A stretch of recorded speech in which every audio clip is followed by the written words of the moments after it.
All right, ladies and gentlemen, it's time to go ahead and get started. Uh, Needless to say, my last stream. Hold on, let me get my phone. My last stream, when I was reacting to Bricky's faction video, I just want to say thank you. Thank you. It went very well. So now today, we're going to react to part 2. So let's go ahead and get started, shall we? Yo, peoples, Kyushu92 here, and welcome back to yet another reaction to Bricky's explanation of every single Warhammer faction. Now, mind you, my last stream that I did was mainly me trying to just react to the main Space Marines and who they were in a nutshell and their entire factions, which then extended to me reacting to all the factions. And the last part of that one was like 51 minutes on top of the other one that we had watched before. So this one's going to be 58 minutes. This one's going to be noticeably longer. So let's go ahead and react to all these factions. And it seems like it's going to be an extensive talk. So yeah, let's go ahead and restart. Let's go ahead and get it started. Holster, yo, good to see you. But like I said, thank you everyone for making the last stream so successful. It did very well comparatively to a lot of streams that I do. That one was exceptional in terms of how successful it was. Now, mind you, I don't monetize it because this is Bricky stuff, and it would be kind of, disrespectful for me to try and monetize what he's done and all the hard work he's put into the stuff that he's done.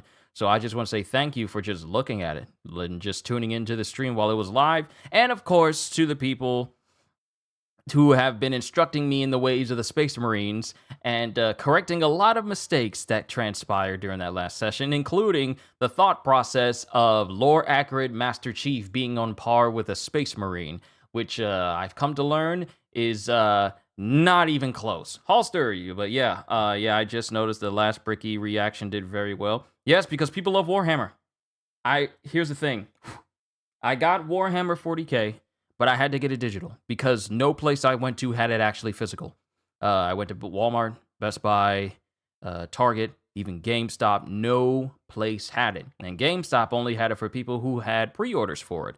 And I kind of haven't felt the need to renew my GameStop membership because they got rid of Game Informer, which I thought was an incredibly dumb move. Oh, snap. Sorry. Wrong chat over on the side. I forgot to renew that. Sorry. A part of me was thinking that I was forgetting something. It's a good thing I haven't started the video then. It's a good thing I haven't started yet. Thank you for the heads up there, Holster. Then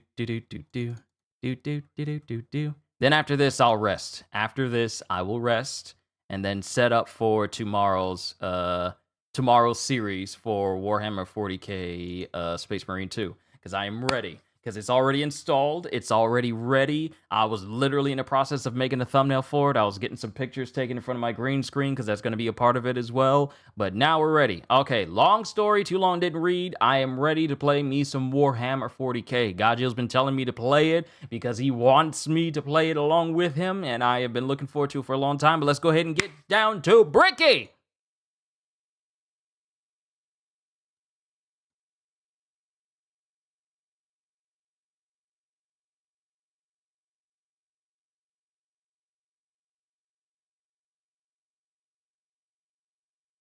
Yep.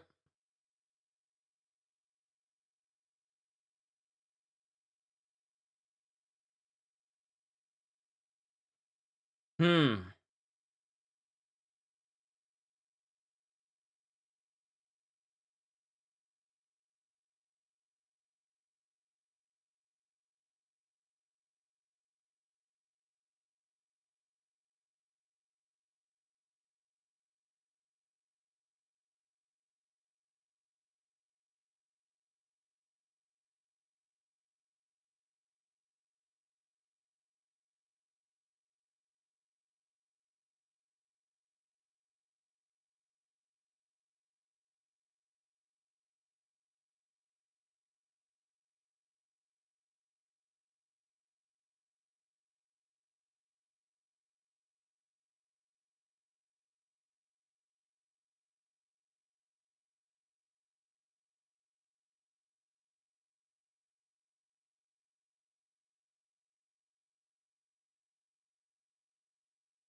Yep, I've heard of that.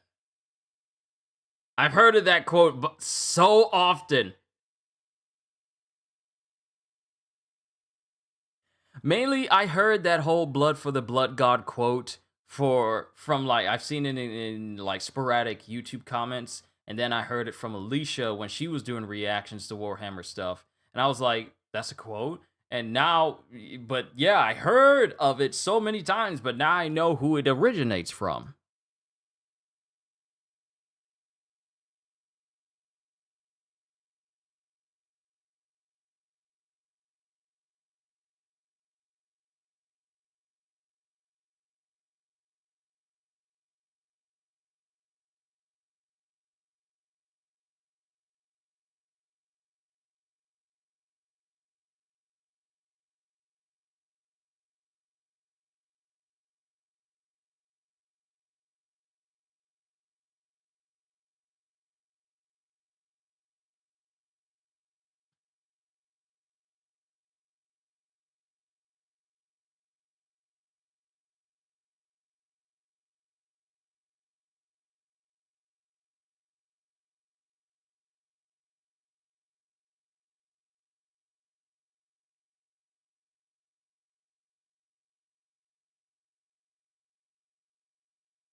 Wow. Thank you. We got to go back. We got to go back. Good thing we're only 2 minutes in. We're going to do it over. Thank you, Holster, for letting me know. Wow, all the people watching and wondering why they can't hear anything at all. I completely forgot to unmute. Hey all, this is part 2 in a 2-part series on the Warhammer races. If you haven't seen part 1 yet, we do the Imperium of Man. You can check that out in the description, and I would highly recommend you watch that to get context for this episode. If you already have, go ahead and keep on watching. So after an entire episode of nothing but humans, There we go. We can now talk about chaos, which involves humans again. But I'm glad I'm not like 5, 10, or even 20 minutes in. I'm glad I caught this only when we were only 2 minutes into the video, so we're still safe. a little bit less, we also got demons and shit. I just felt someone grab my ass. What?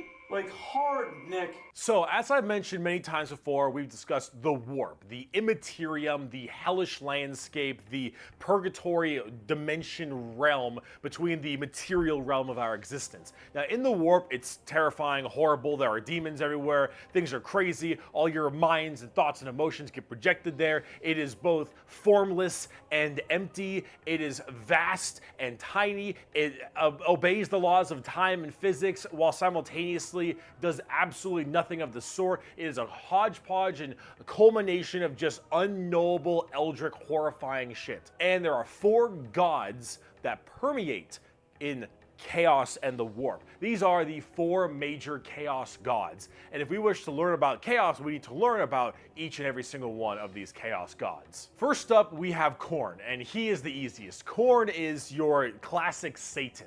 He is all about anger, murder, fighting, blood, guts, death. You ever heard the term blood for the blood god, skulls for the skull throne? That's Khorne. The whole See, now I'm going to explain this again. I heard that so many times from comments from people on different videos, not even related to Warhammer, and even from Alicia, like I said.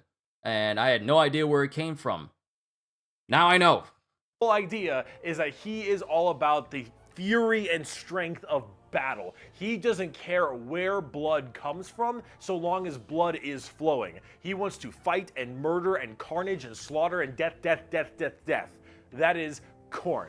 Very simple to understand. Next up you have Tzeentch, and Tzeentch is the god of change. However, the god of change, it's permeates in so many different other ways. He's the most eldritch of all the demon gods. He has this weird way to always be plucking at the strings of the universe. He's always conniving and scheming and doing his best to cause as much little bullshit as he can. Tzeentch is unknowable. Everything that makes sense, he will and won't do. Every future and setting and every type of destiny or fate is all foretold and also changeable. It is set in stone while also completely random. He knows what everything is going to happen and also that none of it's going to happen. You would ask Tzeentch a question.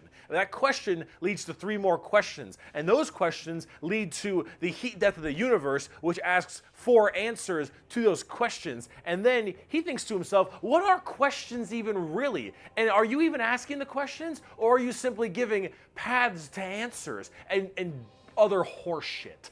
Tzeentch is just, I'm gonna fuck with stuff. He is yes and he is no. He is the understanding and he is complexity. He is unknowable.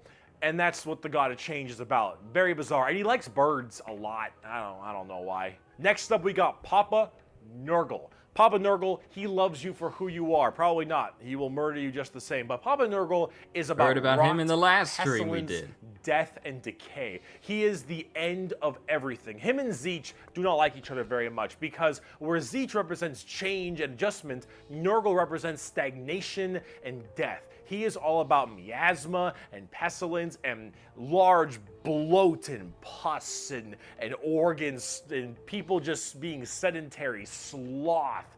He is the idea that everything will rot and decay and die. Nothing is certain besides decay and death.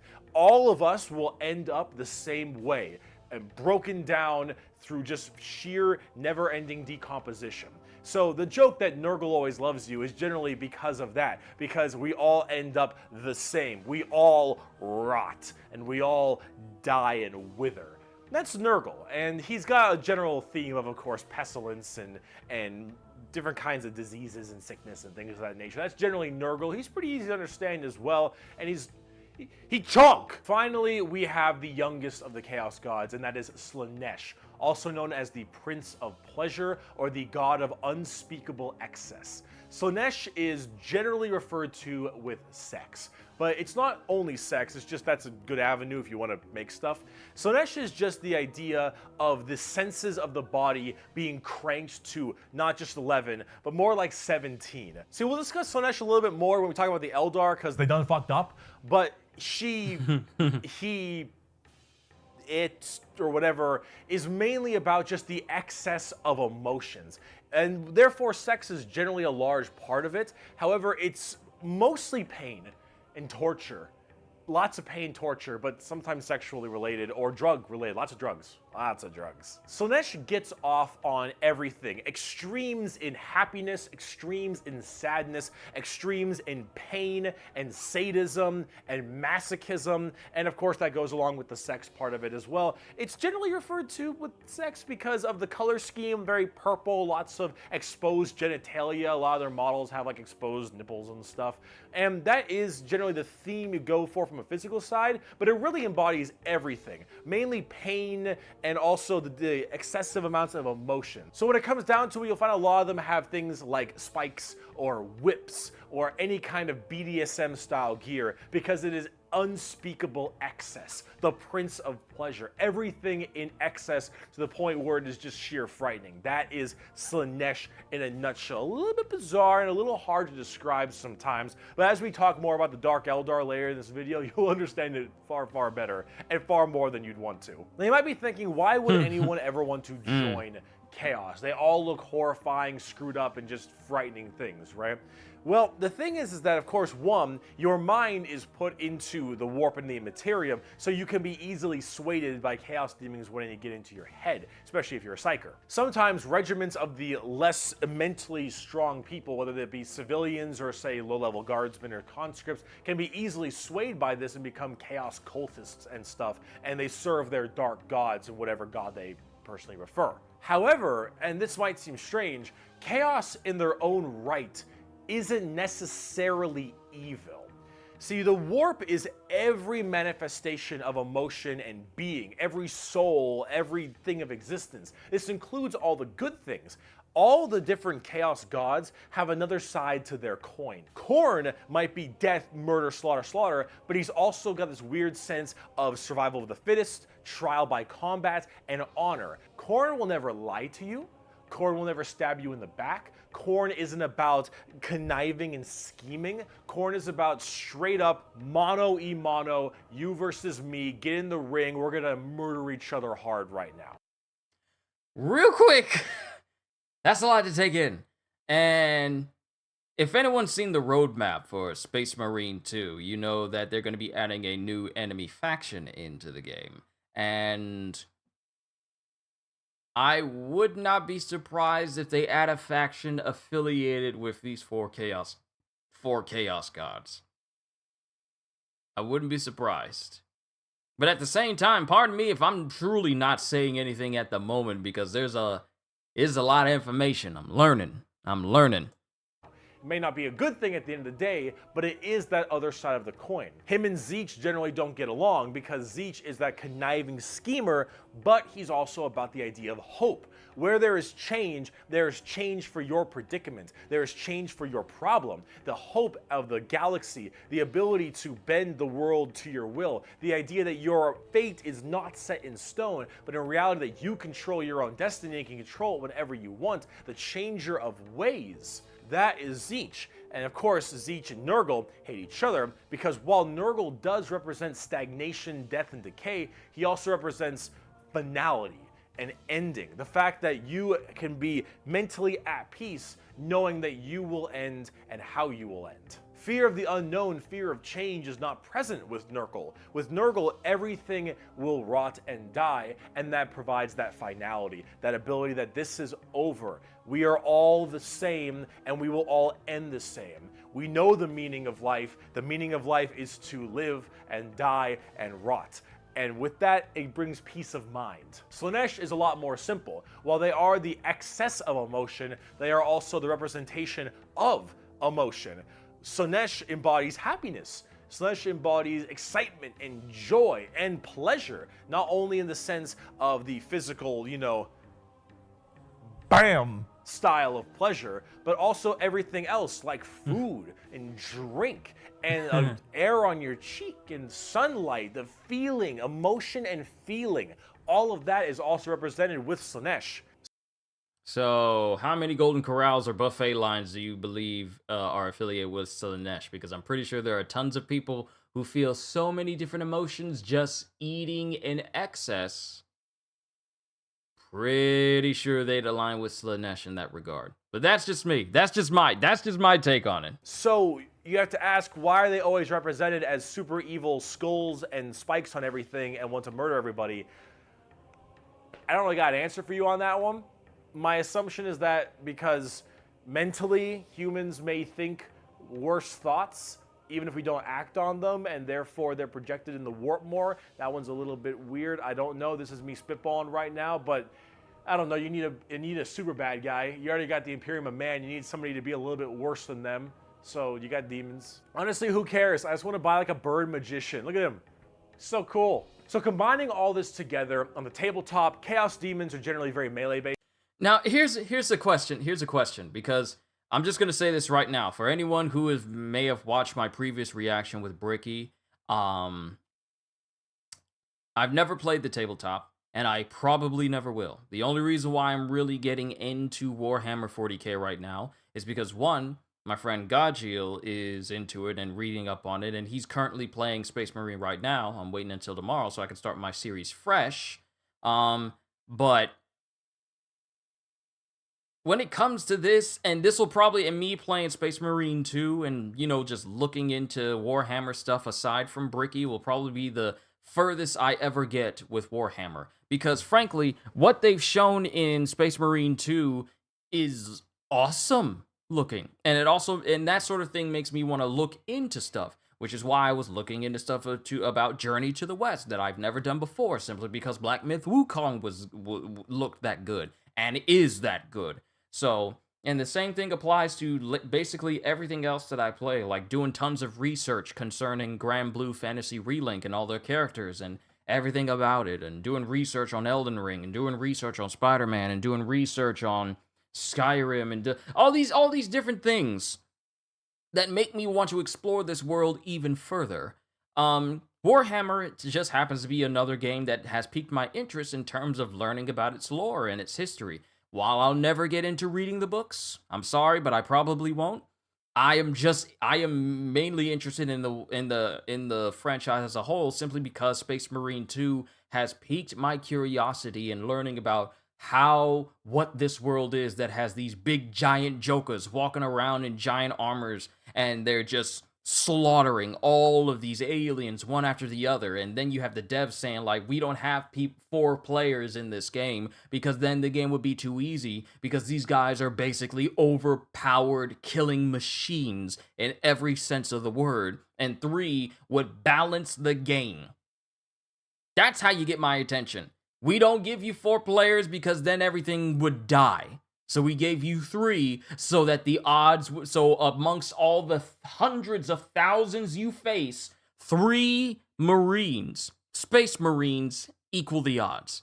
That's how you get my attention. So while I'll probably never dive so deep into the Warhammer rabbit hole that I'm just going to be buying figurines, which I still need to ask this question about these figurines. Are these hand-painted? Individually, are these something that people buy already hand painted, or do they paint them themselves? Because if these are all figurines that are painted by one individual, that's crazy. If this is done by people in mass, that's also crazy. Because I'm seeing a whole bunch of detail on all of these figurines, like the ones riding on those black creatures. You can see the hue and the different shades of red. There's just so much detail on these figurines. There's just so much detail, it's actually quite crazy. So do people buy these unpainted and paint them themselves? Or do they come pre-painted already? Does it depend? Does it depend on the figures? Because it looks like a lot of work goes into this. But yeah, let's continue on. They run in, go really hard. You have lots of summoning and conjuring, tons of spells. Generally a little bit frail, but they have special saves to make them a little bit stronger. You've got giant demons and smaller demons. You got hordes of little boys and tons of big guys. Demons are as they seem. Demons. Nurgle is slow, Khorne is super scary in melee, you've got Tzeentch, who are far more into psychers and spellcasting, and then Slaanesh, who is all melee, really fast, but squishy, but in lots of hordes of tons of melee and pain damage, of course. So overall, the demons are a huge part of 40k, and a massive threat to almost every single faction, with the exception of a couple. However, the big part about demons is also transferred into the other 9 Primarchs we didn't talk about, which are the Chaos Space Marines. Huh? Chaos Space Marines? I know this got, I think this got brought up during my last reaction to Bricky, but I think we heard of Chaos Space Marines before. Are we about to find out about the Space Marines that got turned to Chaos? Because this was brought up, but are we about to find out about them? Hold on. I'm kind of curious. You got all these other Marines, and then we heard about some Primarchs who apparently got turned. Are we about to find out about those Primarchs? So Chaos Astartes and all of his boys, all of them in the Primarchs, they have all also become Chaos Boys, and they all have their own special Chaos Legions, specializing in so many different things, just like the Adeptus Astartes, the Angels of Death, the regular Space Marines. Chaos Space Marines aren't a whole lot different than the regular Space Marines. They have the same armor, generally the same training and toughness. They just specialize in different kinds of things. And also a lot of the Primarchs have ascended into greater demons? They're demon Primarchs at this point. Gigantic, horrifying man-demon hybrids that are pretty awesome, if I'm going to be honest. They look really cool. But them... Hold on. Kojak. Every model is sold unpainted, and... Dang it, YouTube, with this stupid heart symbol on the side. Every model is sold unpainted and in parts. It's up to the player to build and paint them. So all of those figures that we just saw pictures of were individually painted by a person. Individually.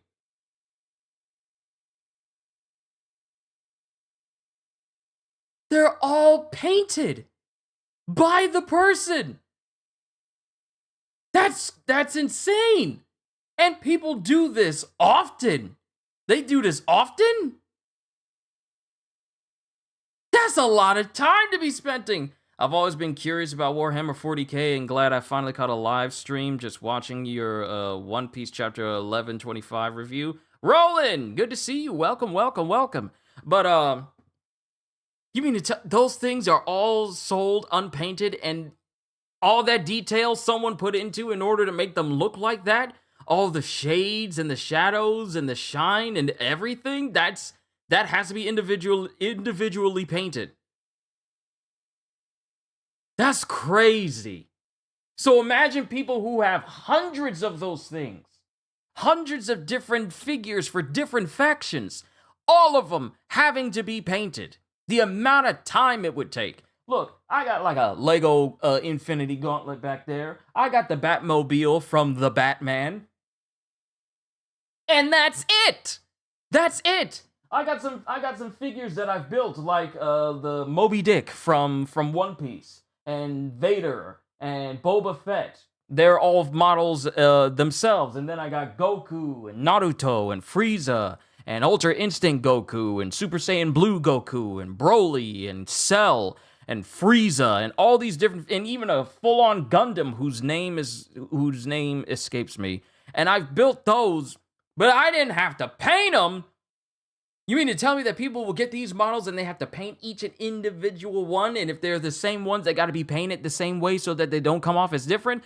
That sounds like it just takes so much time. I'm sorry if I'm talking, but it's just, that's dedication. That's amazing to me. I'm not saying that it's silly. It's amazing just how much time people will put into something like this, to the point where they will dedicate time to painting. Warhammer 40k is as much an arts and crafts hobby as it is a game. If you just want to play the game, they don't have to be painted in super high detail. Some people just do. But for the people that do, that's amazing. Because, hold on, let's go back to how these figures looked when he was talking about the Chaos Demons real quick. Yeah, look at this. These are, and I think he said these were troops for Slaanesh. Look at, okay. So this are the troops for Nurgle. Look at the shades of the green and the muddy looks of like just straight up dead flesh and decay. And you can tell, and just the different shades and the different hues and everything, the shine, the detail put on this. That's Nurgle. Then you have Tzatziki. Look at all the blues and the pinks and the ethereal type feel to it as well. Then you got, wait a minute. Where's Corn? Demons are as they seem. Demons. Nurgle is slow. Corn is... There it is. Red and black, and just tons of spikes everywhere. So you mean to tell me that with that big giant figurine right there, someone painted it? Someone took the time to paint the detail on that thing. Even if it's not in high detail, that is a lot. Also, I gotta move my green screen back. My voice is bouncing off my wall real quick. Give me a sec.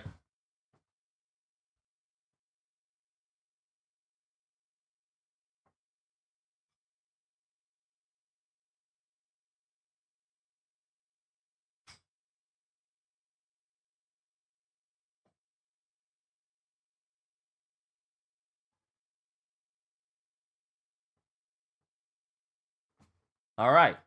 Okay. Cool. It's amazing what sound difference can make when you make sure that something can absorb the sound bouncing off of your wall. That is amazing. I no longer hear that ring reverb go off.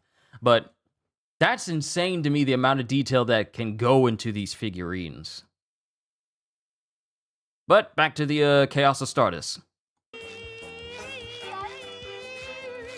So Horse and all of his boys, all of them in the Primarchs, they have all also become Chaos Boys, and they all have their own special Chaos Legions, specializing in so many different things, just like the Adeptus Astartes, the Angels of Death, the regular Space Marines. Chaos Space Marines aren't a whole lot different than the regular Space Marines. They have the same armor, generally the same training and toughness. They just specialize in different kinds of things. And also a lot of the Primarchs have ascended into greater is it greater demons?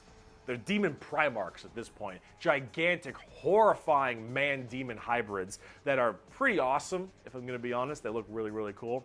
But them and their associated legions that they are a part of are all kind of going out there and causing a large ruckus for everyone else. How do you even move in an armor like that? Not this one, but the previous one we just seen. How does one even move in that? Into chaos and immediately fighting you. It's generally pretty horrifying. There's a lot of them, so I gotta write them down. But you've got the Emperor's Children with Primarch Fulgrim, loyal to Slaanesh. These people, they are some messed up people. They're just sensory overload, tons of drugs, tons of torture. And I think Fulgrim is a demon Primarch right now, and oh god, I am terrified to see what that man looks like. At least on the tabletop, because Emperor's Children are not good people. You've got the Iron Warriors, which are kind of like opposite of the Imperial Fists, with Primarch Perturabo, I believe is his name. They're Chaos Undivided. They just kind of serve chaos in a general aspect instead of choosing one of the four. But the Iron Warriors are big on the siege and fortification, and they're basically entirely against the Imperial Fists and are a major rival. Perturabo, I believe, is also still alive, and I'm also very interested to see what he looks like, because Demon Primarchs are badass. You've got the Night Lords with Primarch Conrad Kurz. Conrad Kurz is dead. Yeah, we learned about these. Which is good because he's a sick fuck. But the Night Lords are generally about terror, terrorizing people, and terrorism. They're generally about fear, and rightly so. You've got the World Eaters with Primarch Angron, still alive, also excited to see. Magnus, hi, I literally just finished watching your part 1 today. Oh, nice, happy to have you. We're checking out part 2. Angron, if you think you've known an angry person, Angron is the angriest son of a bitch you will ever know. Angron removed parts of his brain that didn't make him angry, so he could be angrier. Angron. Fucker's mad. You've got the Death Guard with Primarch Mortarion. They actually have their... Just the amount of dedication of being an angry person to the point where you remove the parts of your brain that aren't angry so that your thoughts don't go anywhere else except feeling angry at all times. You could get this dude to power Starship Hulk instead of the Hulk itself. Just endless anger. No calming down, just endless amounts of rage, anger, and fury. That's what comes to mind. The gall to just gorge out your brain so that only anger exists. Dude would make a fantastic Red Lantern. Own special codex and their own major army on the tabletop. Mortarion himself is actually one of the models, and look at him. Look at him. It's so cool looking. Of course, Nurgle based, obviously. So very slow, but very tanky. You've got the Word Bearers with Primarch Lorgar. Lorgar is, I believe, still alive. I don't know what's up with him at the current moment, but the Word Bearers are generally the people who caused all the major problems in the beginning. At least I blame them for it. They're little assholes. You got the Black Legion with Primarch Horus. Get fucked, nerd. You've got the Alpha Legion with Primarch Alfarius Omegon. Chaos, I think. And then finally, you've got the Thousand Sons with Primarch Magnus the Nerd. The Thousand Sons also have their own book, just like the Death Guard. Magnus is also a tabletop model.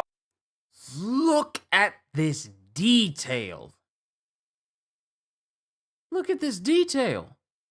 Look at the wings. Look at the different shades. Like the highlights along the sections of the feathers.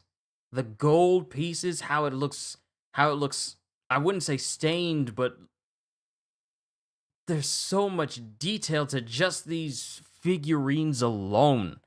And you mean to tell me people paint these? That's insane. He looks super cool, as you can tell, and they're all super heavily Psyker and kind of Egyptian themed. They look pretty neat, but overall, with all of these Chaos Space Marine factions, you can play as a lot of different ones, but the main ones that you can really work at are standard Space Marines, Chaos Space Marines, as well as the Death Guard and Thousand Sons, as they are the most fleshed out, especially on the tabletop at least. See this right here? This is a really good way to describe the Chaos Space Marines. What the thick-headed fools with their broken corpse of an emperor fail to understand is that not only can they never defeat us, but they cannot hide or flee or shield themselves from the triumph of chaos. They are finite and we are unbound, undivided. They must not err, or they shall fall to heresy. All who fall join our cause. Every Imperial fool who dares to open his eyes is a willing recruit. They strive merely to hold back our fury and might, and it consumes them. Thus, you can see chaos is inevitable. We lurk not only beyond their grasp and at their gates, we lurk within the darkness of their souls, on the tip of their tongues, in their tortured dreams. We are them, but freed from the shackles of ignorance. We are them, grown strong, evolved. We are them, but so much more. As hardcore as that quote is, the saddest part is they're mostly right. Chaos is basically unkillable. You could probably get rid of Space Marines, a decent amount, the Chaos Space Marines that is, but every soul that dies goes to the warp. Every Chaos soul will end up back in the warp. And depending on how hard you killed them, they will come back at some point. Every demon you banish will return at some point. Chaos is unstoppable. The warp is unending. And while maybe there is at some point some way to stop them somehow, the resources to do so, the requirements to do so, are so far beyond the reaches of man and the other races at the current moment that really it's just an unstoppable force that just keeps on coming and is just barely being slowed. So, regardless of how many times you take down anyone affiliated with Chaos, at some point they're going to come back. So your victory against an adversary who's affiliated with Chaos will only be for a short while. It won't be permanent. Because since their soul will be taken by the warp, at some point they'll just be pushed back into the physical world again. That is scary. That actually makes it seem way worse than like the Night King's army from Game of Thrones. You know, his army before the show turned into trash. So regardless of what happens, even if you are affiliated with Chaos and you die, at some point you're going to come right back again. And anyone who dies, they have a chance of becoming part of that whole army as well. And now your adversary is going to have even more to worry about. This just seems like if you fight against this thing, it's only a matter of time. Even though people are fighting, people are fighting for their lives, like the Space Marines are fighting for their lives, this is very easy to instill despair in people, because for me, just an outsider looking in, this just seems like there's no way that you can just ever win against this because it just purely exists. I would not want to live in the world of Warhammer. I'm pretty sure no one would. It might be one of the most brutal universes I have ever seen. Period. Out of all the many universes that I've seen, from Marvel to DC to even video game universes, this may be one of the most, if not the most brutal universe I have seen. And I don't mean just like in one singular world. I don't mean like it's just a whole world where it's just brutal, like Berserk. I mean an entire universe that is just brutal all over. And if you're a normal human being, you might as well be an ant across anything, because your chances are of survival against literally any faction, any evil faction of this entire series is pretty much zero. Chaos is by far the biggest threat. They are without number, their legions are everywhere, and yeah, they're pretty scary. So, I promise, we're done with humans now. Let's talk about some Xenos. The Eldar! So let's talk about the Eldar, or also known as the Eldari, which are a super hyper-specialized and very technologically advanced race of, well, elf people. They were, as well, responsible for the creation of Slaanesh, the newest demon god. How'd they do that? Debauchery on a world-ending scale. So back in the day, it was just Khorne, Tzeentch, and Nurgle. And the Eldar are very, very ancient, millions of years. These Eldar, however, have a bit of a sensory problem. every kind of pain or feeling that you have is a little bit amplified compared to the normal. However, with Eldar, as their race advanced so excessively, and they became so self-reliant, and everything became so easy, there was no requirement for food production anymore, there was no shortages, everything was basically done. Everyone was so comfortable, and that comfort breeded this weird sedation, and that sedation breeded the requirement for more and more debauchery. Debauchery! Debauchery! Debauchery! When everything you have can be so easily acquired. Y'all don't know how often I just think of that scene from SpongeBob with the debauchery, debauchery, debauchery. Y'all have no idea how often I think of that when I'm doing something silly, either in a video game or in real life, just thinking debauchery. You will end up down this road of pure debauchery. All of the senses the Eldar had that were so powerful, things like feeling, happiness, sadness, and just evil and good, all needed to be satisfied and satiated. And the desire to satiate these senses grew more and more with worse and worse debauchery. It started off with things like sex and drugs becoming so much more rampant because these are the first things you generally turn to when requirements for living are so easily accessible. It would get to the point that made Sander Cohen in BioShock look sane. All right, this is the kind of debauchery it led to.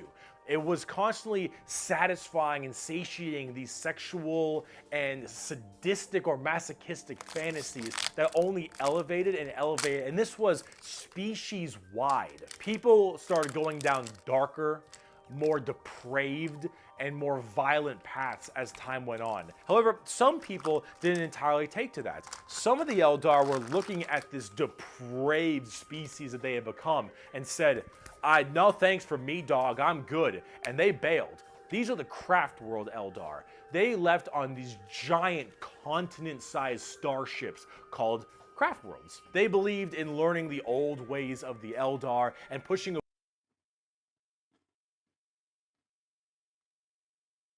Hold up a minute.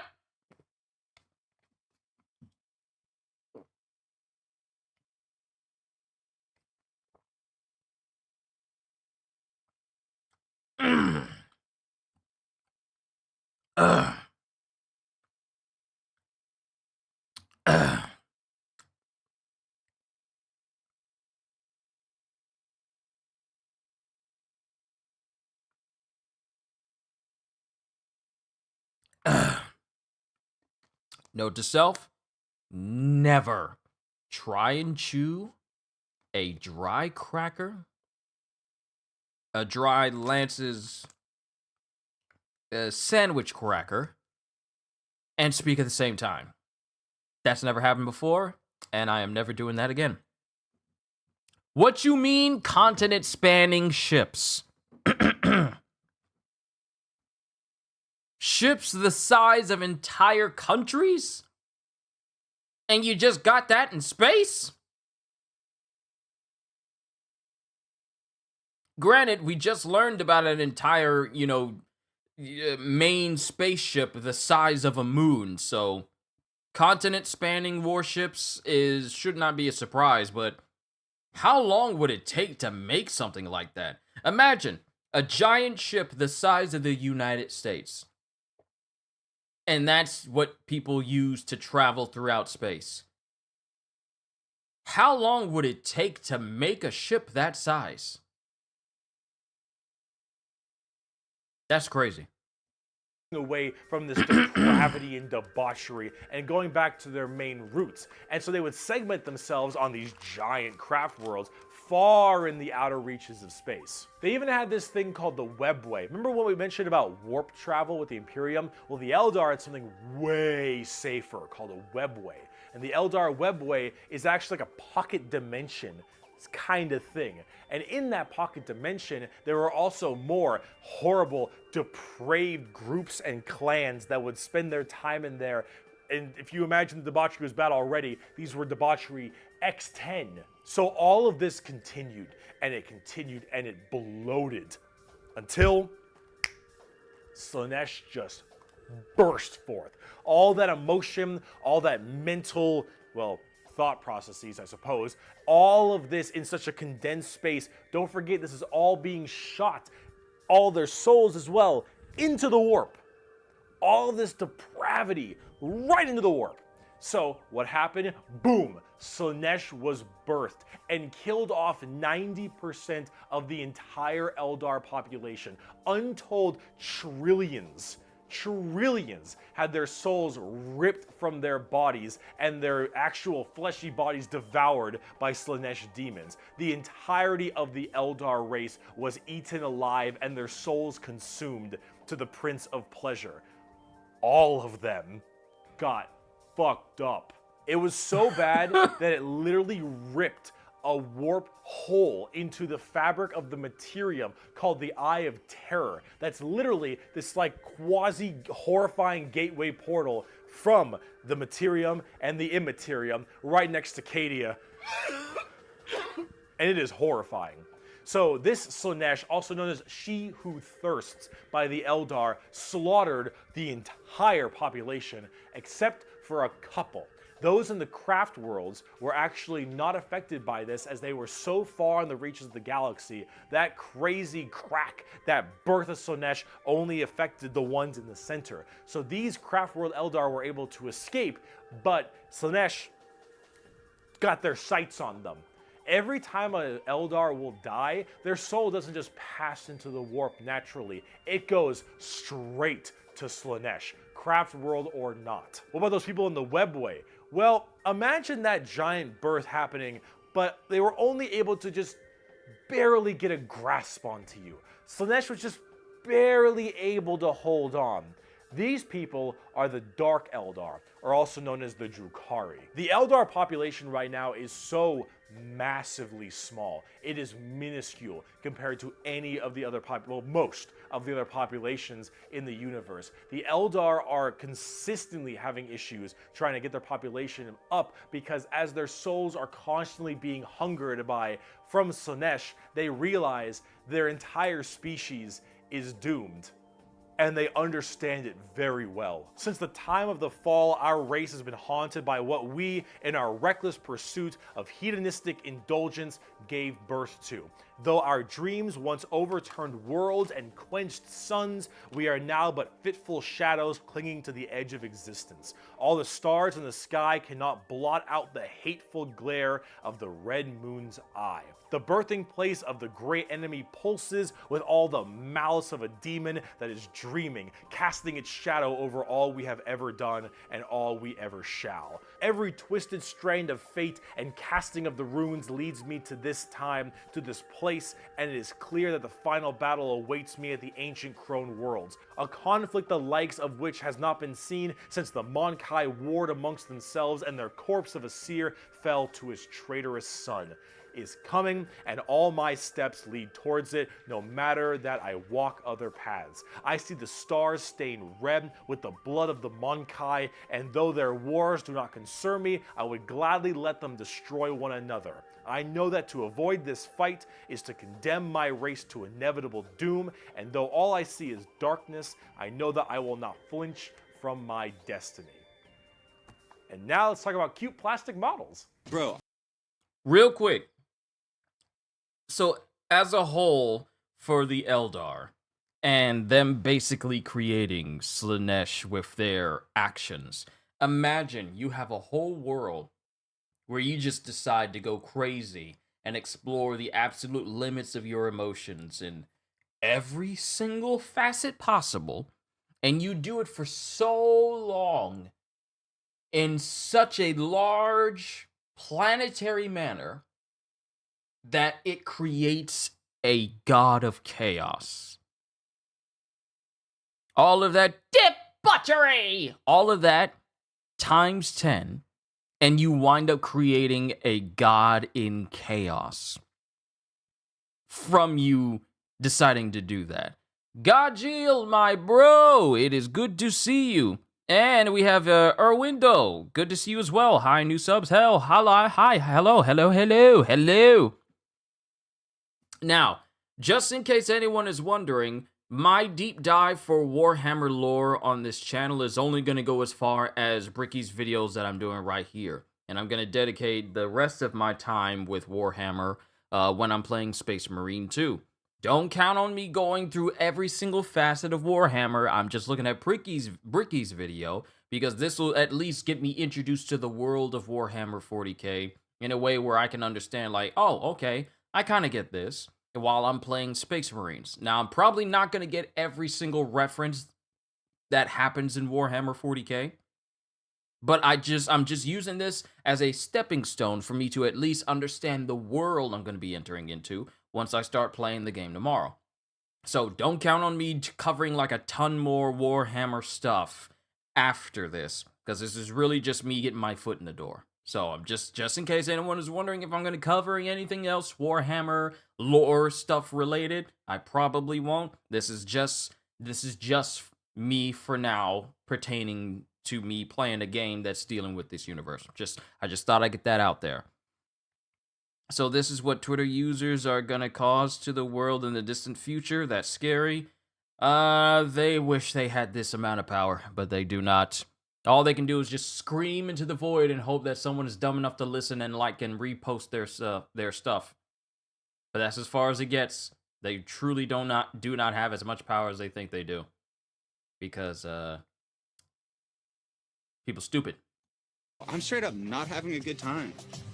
The first playable race we have for the Eldar are the Craftworld Eldar, and living in those Craftworld starships I mentioned earlier. And each of them have their own kind of Craftworld, almost like a Space Marine Legion. Each Craftworld is in itself its own special kind of group. And the Eldar themselves are very fast and rely a lot on trickery. They are squishy, a bit weak, but they're very in tune as psychers. Tons of psychers across the entire Eldar population, and their weaponry and abilities are fast and extremely hard-hitting, but of course rather fragile. Understanding an Eldar's brain is an exercise in futility. They are all over the place in confusion and trickery on a whole galactic scale. They fight weird, they think weirder, and Eldar in their own right really rely on this to keep their species alive. They need to think about deception and the strangeness of what they do if they truly want to not be immediately murdered and slaughtered wholesale thanks to their entirely small population. However, I must say that it seems like their population is getting slightly better. These craft worlds hold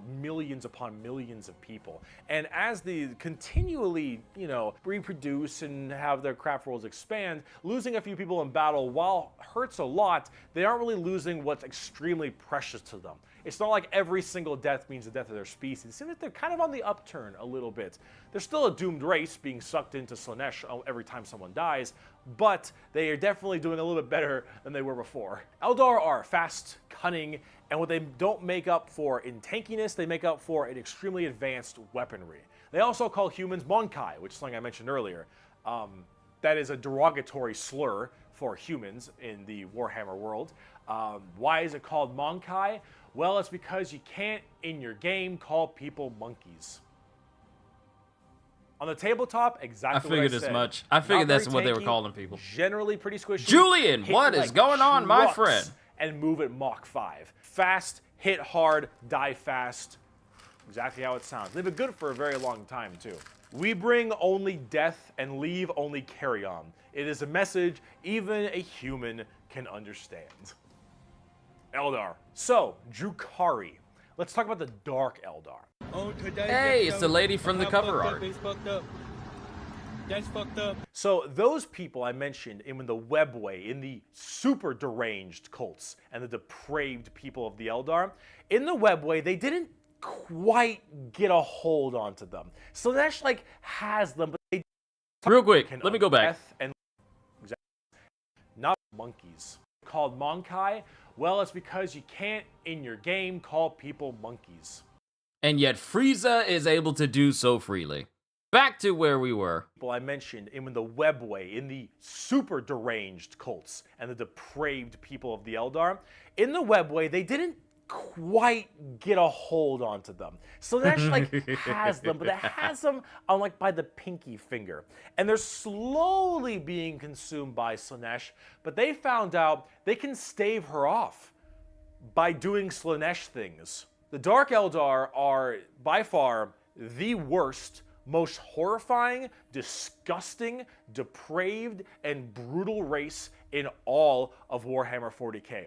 These are entirely a group of people whose full purpose to save their species from extinction, to go into planets, raid them, and take as many slaves as they possibly can to torture them for 1, 5, 10, 20, a million years, because that torture will keep them from dying. They look very BDSM style too. They definitely have a lot more spiky bits and they have a lot more of that kind of.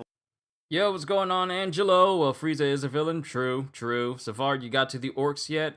Does he cover the orcs? Harlequins, Tyranids. Tyranids are what we're facing in Space Marine 2. Gene Stealer cults. The orcs. The orcs are at the 38-minute mark. And we're currently at 27 minutes, so we got roughly about 10 minutes before we get to the orcs. We got a couple minutes before we get to the Tyranids, but going through the Gene Stealers, then we'll get to the orcs. Yes, and then the Necrons. What's up, guys? Going down this absolute rabbit hole, huh? Just a little bit. Gotta give it to the Eldar, and a 75 million year old empire across the galaxy is impressive. Yeah. It's used to refer to a murderous, violent race before the age of man.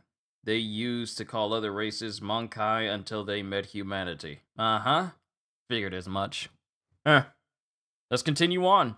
And then when I am done with this video, I'm done with, like researching Warhammer on the channel until I start playing the game. So yeah.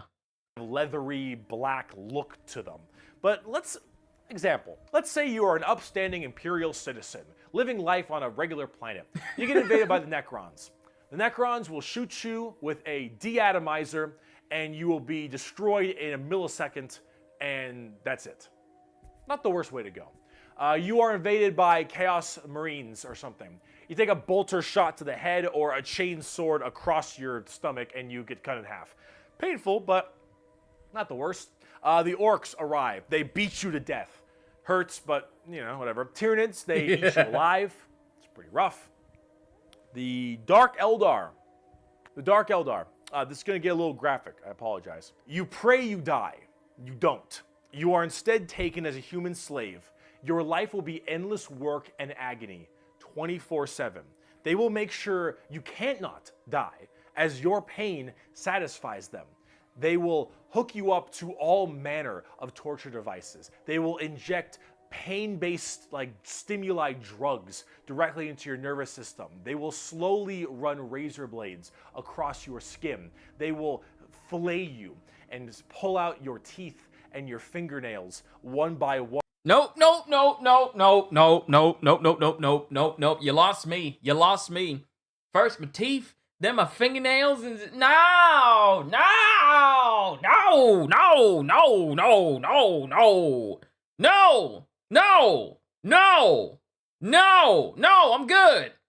I'm good.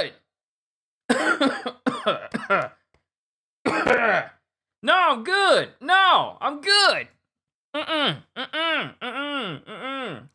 don't want to think about just a single fingernail being pulled out, let alone blades just being run across me. Nah, I'm good. Fillet you and just pull out your teeth and your fingernails one by one. They will remove your appendages and your skin and wait for it to grow back so they can do it again. They will murder and torture and use the R word, it rhymes with grape, your entire family in front of you and do the exact same thing to them. You yourself will also be rhymes with grape anywhere and everywhere possible. And this will occur for 20 years until you are no longer satisfying to them. And then you will be contorted, crushed, and twisted into some form of trophy, a fleshy trophy, or a ring, or a couch, or a TV stand, or perhaps a wonderful hat, while you are, of course, still alive and breathing. And you will become a moaning, fleshy trophy for eternity. And that is what happens when you are taken by the Dark Eldar. They are the most depraved,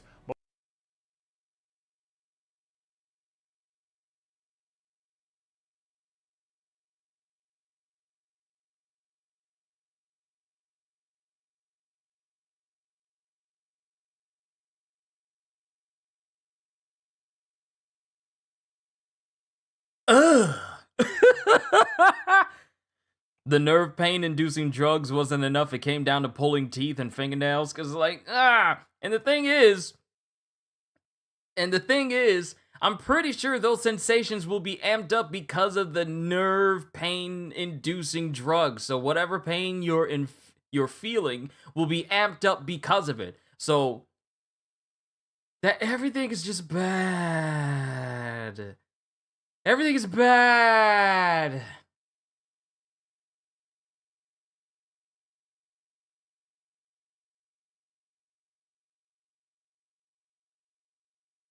The Craftworlders are not the mirror of the glory of the Eldar Empire. The Dark Eldar are. Chaos are amateur compared to the Drukhari. Welcome to Warhammer, dog. As you can tell, it's great down here. I don't like it. I don't like it. I don't like it. Kyushu is traumatized. Welcome to 40k. Thank you. Let's continue. Most horrifying is what happens when you are taken by the Dark Eldar. They are the most depraved, most horrifying race in all of 40k. They look the part, and they do it so they all don't die.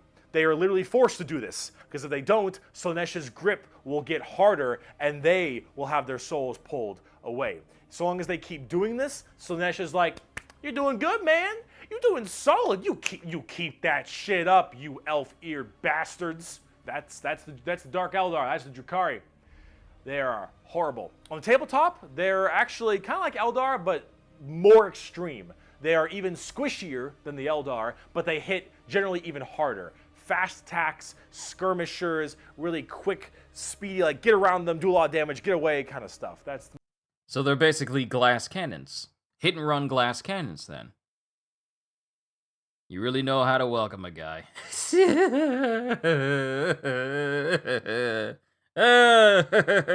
the Dark Eldar. Look up the definition of grim dark in a dictionary. You'll find a picture of the Dark Eldar and Sev from Republic Commando. A quote from Mr. Vecht. "We are the lords of despair, masters of terror. Dread and agony are our meat and wine, and they are plentiful indeed." Dark Eldar. Let's talk about the Harlequins. The face he gave.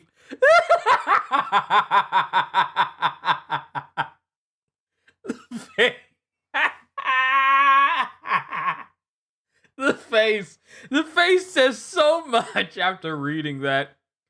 Ha! I'm in danger. Oh, sweet Jesus, what does this...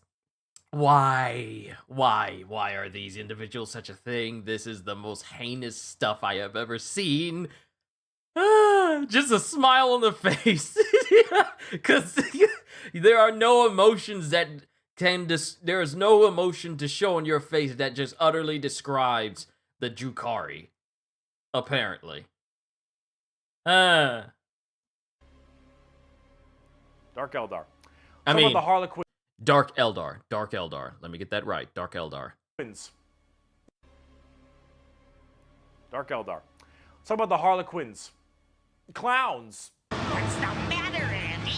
Don't you want to have some fun? The Harlequins are a bizarre race of Eldar. They're Real quick, dude's got a lot of legs. He's got a lot of legs for each faction. Pardon me.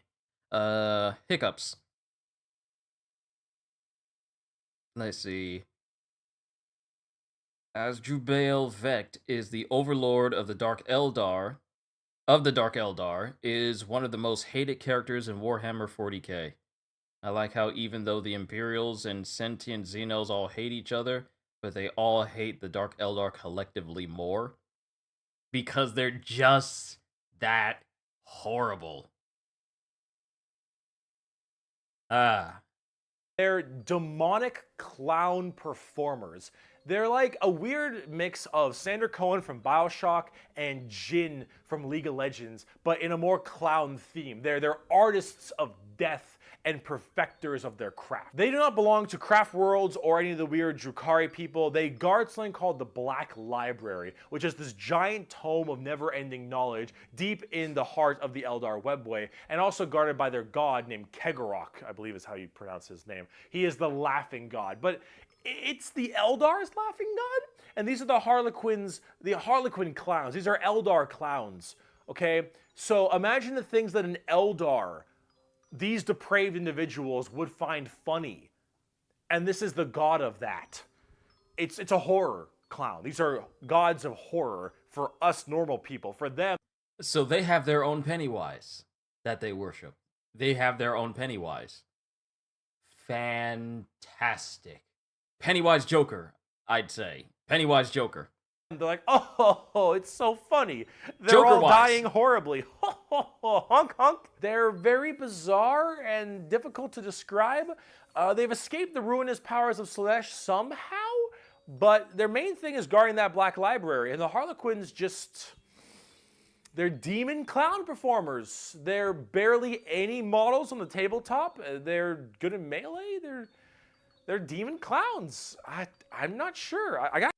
Now, real quick, I gotta come back to the tabletop models. Once again, probably never gonna get it, and more than likely never gonna get into the tabletop itself. But I just marvel at just how much detail people really do put into these figures.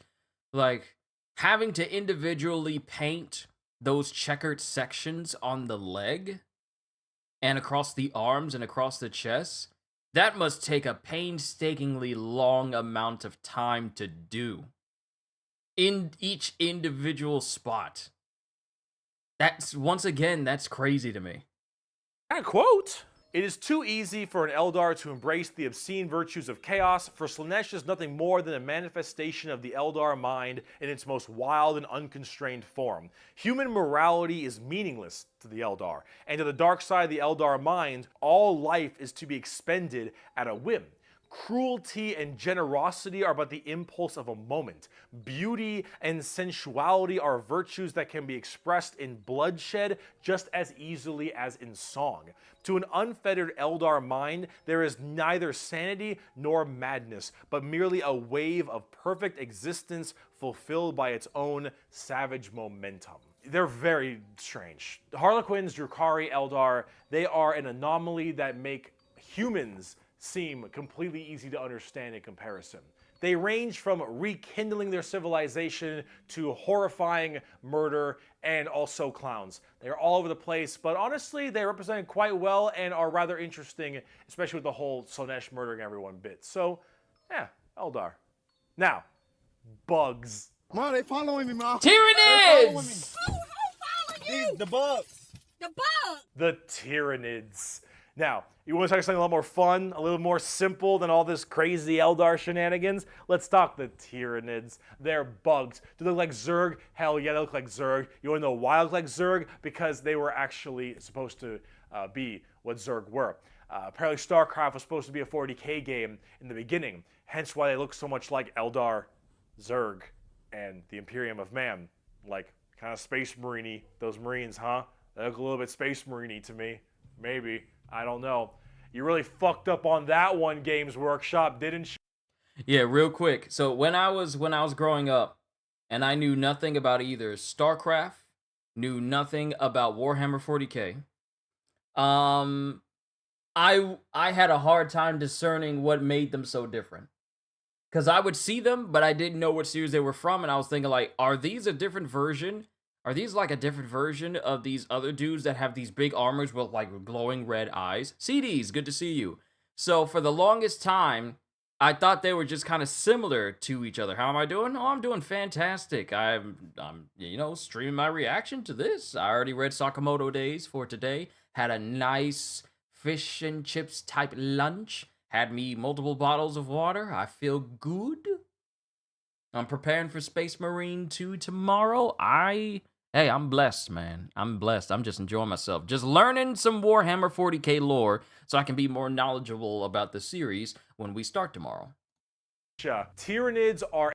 No, you really fucked up on that one, Games Workshop, didn't ya? Tyranids are a giant infestation of unfathomable proportions. These are giant, extremely bio-advanced hive mind organisms that are basically all about absorbing as much biomass as they possibly can to evolve and mutate to be extremely potent and powerful and kill and eat anything in their path. They are probably the least evil faction in all of 40k because all they want to do is eat shit. They want to nom nom the entire galaxy. They hangry and we food.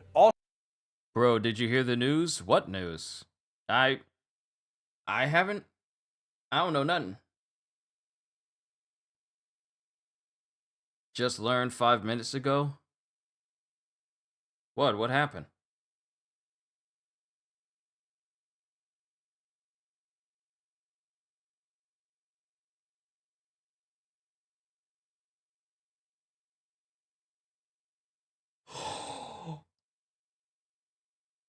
I just looked it up. Yo! Yo! James Earl Jones! He's gone!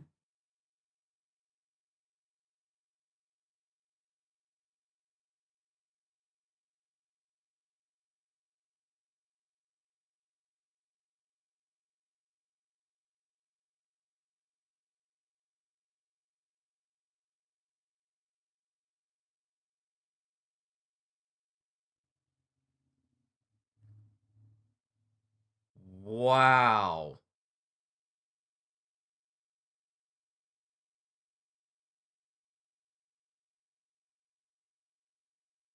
Oh my God.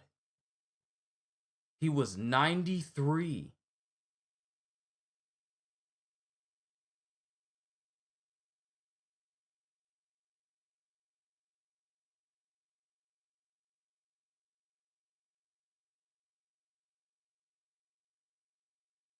Wow. Dude. Dude. Wow. Mufasa. Darth Vader. What is his name from Conan? What is his name? What is his name from Conan? He was the big bad in the first Conan movie. Coming to America, Field of Dreams. Wow.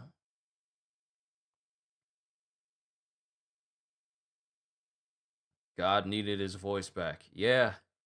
Yeah. Wow. You see, here's the thing though. I've thought about a lot of people that many of us have grown up with and have heard the voices of over the years, and it really just cements that really no one lives forever. All these people we see day in and day out, actors and stuff, and sometimes it doesn't even dawn on us that, hey, one day they may not be with us anymore. But yeah, the neighbor from Sandlot too. But wow. James Earl Jones is gone. One of the most iconic actors and one of the most legendary voices in the history of mankind.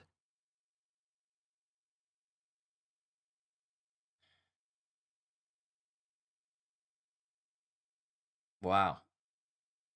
Sorry if I'm interrupting this whole stream learning that, but wow. That is... And you guys have said it, there'll never be another one like James Earl Jones. Like his voice, his iconic voice as Mufasa, his voice as Darth Vader.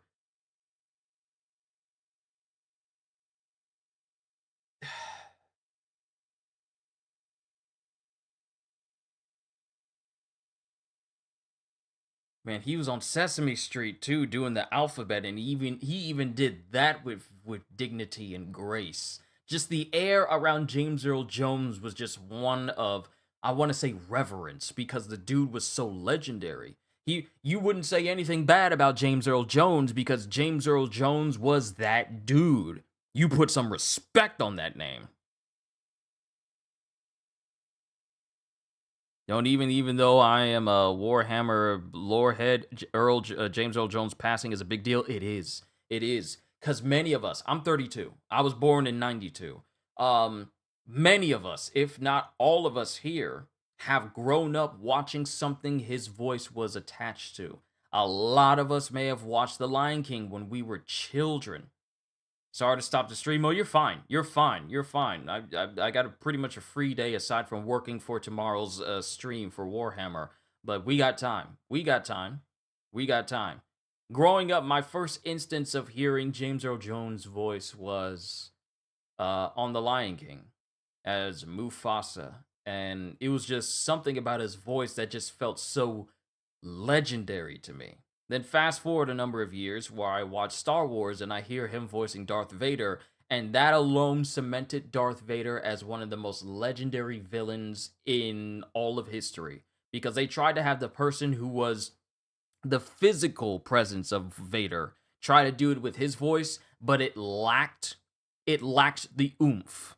But they got James Earl Jones and Darth Vader, and with his voice alone, turned Darth Vader into the person where if you looked at the deleted scenes and heard that other guy's voice, you wouldn't take him seriously. But you put Darth Vader's voice on it. I mean, you put James Earl Jones' voice on it, and Vader was a threat to your mind. When he spoke, you listened.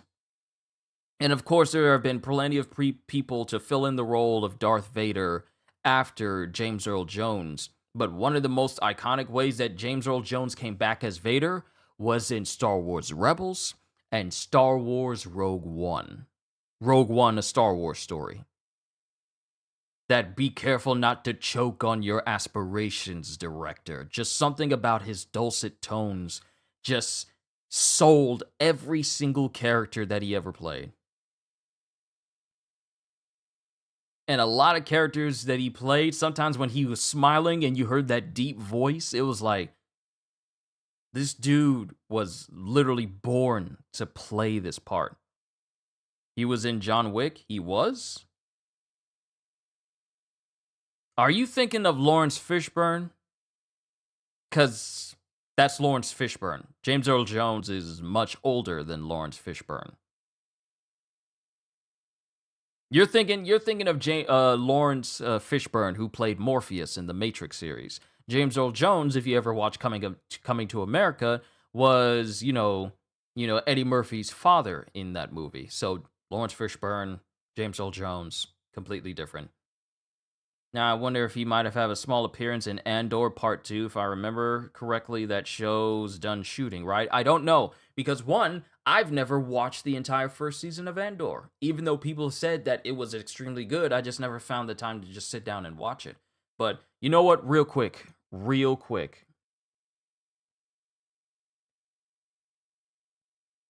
Goodness. Dude was a legend. So he's in. Okay, so I want to look up his filmography. 1931 to 2024. Okay, let's look at everything. He was right. He was also Vader in his voice, because I believe he allowed them to have the rights for his voice, for Disney to use his voice for Vader, even though he didn't physically do the voice for Vader for the Obi-Wan series. He was Vader in The Rise of Skywalker. I'm saying that to the movie, not James Earl Jones. James Earl Jones, literally, his voice alone carried whatever scene they were all a part of in that part of the movie. The rest of it, ugh. But, yeah, Vader in Rogue One, Mufasa in The Lion King, both the cartoon and the CGI remake. But we all know that the cartoon is better. Let me see. Lion King read-along, Star Tours. He was in Big Bang Theory. Season 3 of According to Jim, Jack and the Beanstalk. He was a giant voice in that movie? 2.5 Men, Click, narrator of Michael's Past, Scary Movie 4, Bench Warmers, Vader in Episode 3. Narrator in Nine Dog Christmas. James Earl Jones reads the Bible, King James Version. That's got to be the most epic reading of the Bible that's ever been done, if it was done by him. Command and Conquer, he was in that. He was Santa Claus in Recess. He was in The Simpsons, Stargate SG-1, Casper, A Spirited Beginning. He's the voice of Kibosh. Touched by an Angel, the Angel of Angels. Who else? Narrator in Judge Dredd. Ah, man. Lois and Clark, Franklin Stern, The New Adventures of Superman. Lord. Dude's been a legend. Dude's been an absolute legend over the past several decades. Wow. I wonder, was he ever in any video games? I wonder if he was ever in any... Let me check the filmography. On screen and stage, I don't think he was in any video games. I don't think he was in any video games. Yeah. Wow. I'm done. The narration he did was so relaxing to listening to. Yeah, it was. His voice had that perfect one where if you did a deep voice, it didn't have like that crackly gravel feel to it. Whenever he spoke, there was a set tone to it that was also relaxing. And also didn't feel like it was too threatening unless he pushed it in that direction. He had such a way with his voice that is just beyond legendary. God rest his soul. My goodness. Wow.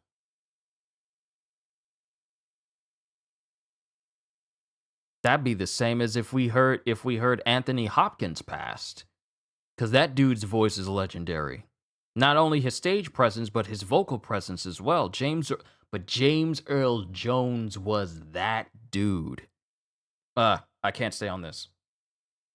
I can't stay on this because if I do, we're going to be here all day just talking about how amazing James Earl Jones was. And the great thing about James Earl Jones is that he never had to worry about being in any sort of controversy or Morgan Freeman, Anthony Hopkins, Terrence Stamp, Morgan Freeman. Who else? Who else has a legendary voice? Bill Nye, Davy Jones, Bill Nye. All these individuals who have such wonderful voices. Think he was a U.S. Army Ranger. I think he was as well. But all these people with legendary voices. Man. It just won't be the same. Knowing that it just won't be the same. Jack Nicholson, Frank Oz. So many people whose voices have been so iconic. That carries such Judi Dench. All these different people who have voices that are just instantly recognizable the moment you hear a single sentence. James Earl Jones was literally at the top of that list in terms of his voice being that iconic. Right next to him, not under him, but right next to him would be Stan Lee, because you could never mistake that voice from Stan Lee. So many people. Oh, goodness.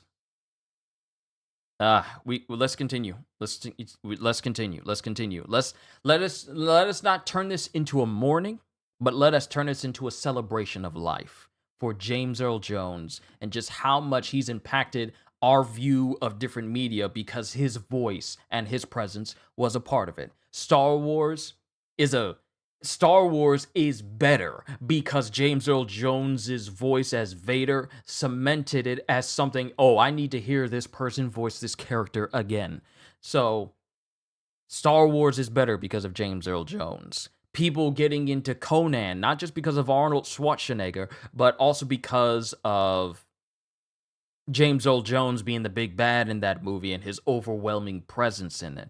Not only that, but him being Mufasa, one of the most legendary animated fathers in all the history of cartoons, has cemented itself in a lot of our childhoods. Let us not make this a mourning, but a celebration of just how amazing and how legendary this man was, and how even decades from now, people will still talk about James Earl Jones because he was that dude. So, with that being said, let's continue with Bricky. But my goodness, I'm gonna have to watch the original Lion King after this. I got to. That and anything that has James Earl Jones's voice in it. I'm pretty sure YouTube has a ton of videos with his voice, with all of his characters. I'm just gonna watch that once I'm done because, wow, to live to see 93, that's not a small thing. But let's get back to the Tyranids. Least evil faction in all of 40k because all they want to do is eat shit. They want to nom nom the entire galaxy. They hangry and we food. Also, this Tyranid hive mind has a presence in the warp. In fact, Tyranids in their own right have a massive presence in the warp. They have a thing called the shadow in the warp specifically, where when they are coming in to invade a planet, they have this weird ability to kind of cut off the warp on all the psychers on that planet. And how do you get help across the stars? Well, you need the warp because you need that for interstellar travel. So with people unable to call for help from the Tyranids, these are just easy pickings. And an entire giant Tyranid hive fleet comes out of orbit and just will massacre, absorbing all that biomass and turning them and all of their other Tyranids into even more advanced monsters. They come in so many varieties too, all based on what is important. Tiny little ripper swarms for scouting and having little dudes eat people up, to the Hormigons, Termagants, and Gene Stealers, all the way to the Hive Guard and the Exocrines and the Swarm Lord, to Hive Tyrants and their giant battle fleets, and even something as crazy as the Hierophant Bio Titan. The Tyranids come in all forms and sizes depending on what they require. They are extremely good at anti-biological weaponry. There is no way you can plague them or blight them. They have extremely strong armor, carapaces and such. Tyranids are nigh perfect organisms and are pretty spooky when it comes down to how they handle all of their genetic material. Pretty much like a xenomorph. The perfect killing machine. That's pretty much what the Tyranids are. However, their counter happens to be 9-foot-tall dudes in blue armor with giant weapons that can bore a hole through their skulls.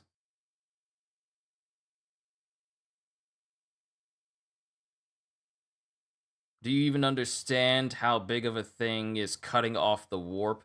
See, what I understand about the warp is that it's essentially what allows people to do to enter space travel. If I'm saying that right, before we continue, from what I understand about what cutting off the warp is, I understand that the warp is essentially an aspect that allows people interstellar travel throughout space. So when you are cutting off a person's ability, a person's ability to use the warp, you are cutting off their ability to literally travel far distances in space. Literally, what would be considered like, oh, let's just warp away quickly before things get out of hand. Apparently, with the Tyranids, cutting off the warp means that you cannot escape them, which means that they cut away your only means of getting away from them. And since people use the warp for interstellar travel all the time, literally so many, I'm guessing, and this is just me going off of the information that I know, people getting the warp cut off from them essentially extinguishes a ginormous portion of their literal well-being because they rely on the warp so much.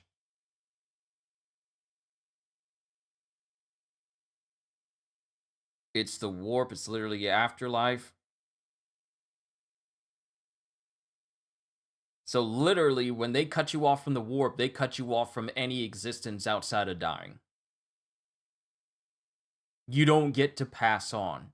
If they cut you off from the warp, you just exist through them. So this is probably a big threat to Slaanesh then, if Slaanesh ain't able to get the souls, because if they get cut off from the warp, then their souls don't even go to the warp. They're just stuck outside it. Am I correct in my assumptions?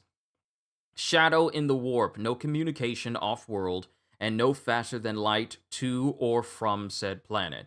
So as soon as they cut you off from the warp and you're in space, no one can hear you scream. That's basically what that means. That's terrifying. That's like driving across a bridge and it's dark out. Oh no, it's like sailing out to sea and you are far away from everyone. You have your phone. You have a way to communicate with everyone, but no signal ever gets out. That's scary. That's actually scary. Keep feeding them, they'll keep evolving. Who would win, Kirby or Tyranid? Kirby. They keep on creating new horrifying organisms to spread across the galaxy. And you know what the most terrifying part of the Tyranids is? We might be surrounded. There have been like around 6 or 7 Tyranid hive fleets. Behemoth, Kronos, all these different kinds of hive fleets. And they've all arrived in the galaxy from different points. Different sections of the Milky Way galaxy have had different Tyranids come through. And that is horrifying because as far as we know, we could just be surrounded on all sides by Tyranids. The only reason you may not hear a whole lot of that explains why they're the big bads in Space Marine 2, because their army is just that vast. So it would make sense that they would be pretty much the current big faction that we have to face off with because they're so numerous. In comparison to all the other factions that we've listened to and looked at today, yeah, these dudes are everywhere. They're basically what would happen if a xenomorph, they don't have warp travel? No, but they're just everywhere, though. They're just everywhere, though. This would be like what would happen if a xenomorph infestation actually was allowed to happen. Because every single time we get like an alien movie, they always kill the alien before it starts mass producing in a way where it actually manages to take over an entire planet. We actually see what happens when we actually don't see what happens when a xenomorph infestation continues. The Tyranids is what happens when a xenomorph is allowed to multiply endlessly. And they go from beyond the planet where they start to multiple planets all over. That's what the Tyranids are. And that's terrifying because just one xenomorph is a very big problem to handle for normal human beings in any of the movies. At least from the people who are competent. Imagine an entire galaxy spanning multiple planets where these things are everywhere and they're trying to get off-world to more places to repopulate, assimilate, and decimate. And they continuously do that.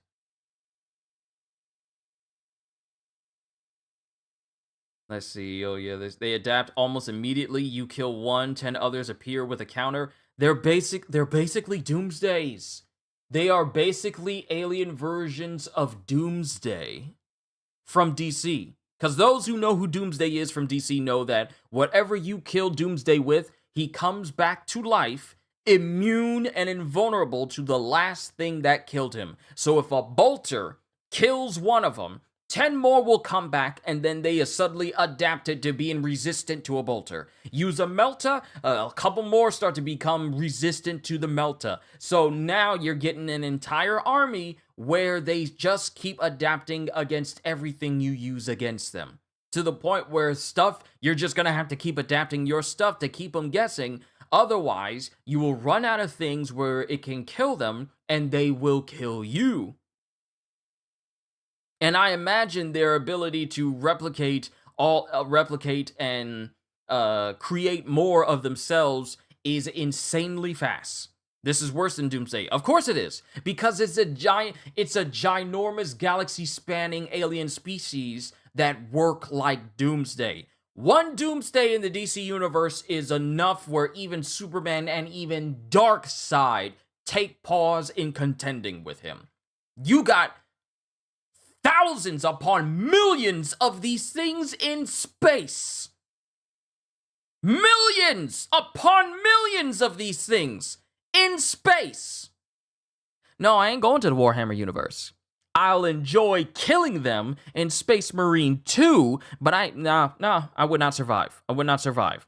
Let these, because and I'm using this as an example again. I'm sorry if I'm taking this, I'm sorry if I'm taking like a whole bunch of time talking, but you know what? I gotta do something different other than just letting Bricky do all the talking, you know? But it would be like the aliens, the death angels from A Quiet Place. Yet there's millions of them. Not just a small amount that dropped on Earth throughout all the different movies and they pretty much just eradicated pretty much almost all of humanity. But imagine if there were millions of them. Millions of them. And they were everywhere. That's what the Tyranids are. About Tyranids is because all sides. Because as far as we know, we could just be surrounded on all sides by Tyranids. The only reason you may not hear a whole lot about Tyranids is because it's a little bit hard to have a bunch of story off of one hive mind genocidal monsters. All these giant bugs swarming in, killing and eating everybody and evolving. Oh, I mean, as cool as there are, there's some cool characters, the Swarm Lord, Old One Eye. You can't really have a whole bunch of major character-based stories around them. As awesome as they are, they're simple. They want to eat you. They want to eat you and absorb your biomass. They are simple bugs. If you want something a little bit more complex, talk gene stealer cults. I can have all the pot I want, I get around faster than walking, and wherever I need a seat, I can just sit on my balls. Gene stealer cults are a special brand of Tyranid that can slowly infect themselves into different kinds of society. And by infecting them, they can rise up to where they all pray and believe in these regular humans, pray and believe into their Tyranid hive mind gods. And these brood lords and I think they're called patriarchs all can turn an entire world all based into gene stealers, and these are called gene stealer cults. An entire hive world of the Imperium can be turned into nothing but servants of the Tyranid masters just by infecting them and screwing with their genetic code a little bit. They also have this cool like Mad Max look, which is really neat. They are definitely one of the bigger threats to the Imperium besides Chaos. I keep saying biggest threat to the Imperium. They're up there though, because you, dingus, stepped on a bug in middle school. Asshole. There is a cancer eating at the Imperium. With each decade, it advances deeper, leaving drained, dead worlds in its wake. This horror, this abomination, has thought and purpose that functions on an unimaginable galactic scale, and all we can do is to try to stop the swarms of bioengineer monsters it unleashes upon us by instinct. We have given the horror a name to salvage our fears. We call it the Tyranid race. But if it is aware of us, it must know us as nothing but prey. Tyranids, they're cool. But are they as cool as the orcs? Every Orcs. switch gone red. That means I'm super fast. Orcs, orcs, orcs, orcs, orcs, orcs, orcs, orcs, orcs, orcs, orcs, orcs. I fucking love orcs. So, yes, the green monsters, the green tide, the green skins. These orcs, they are in fact a race in 40k.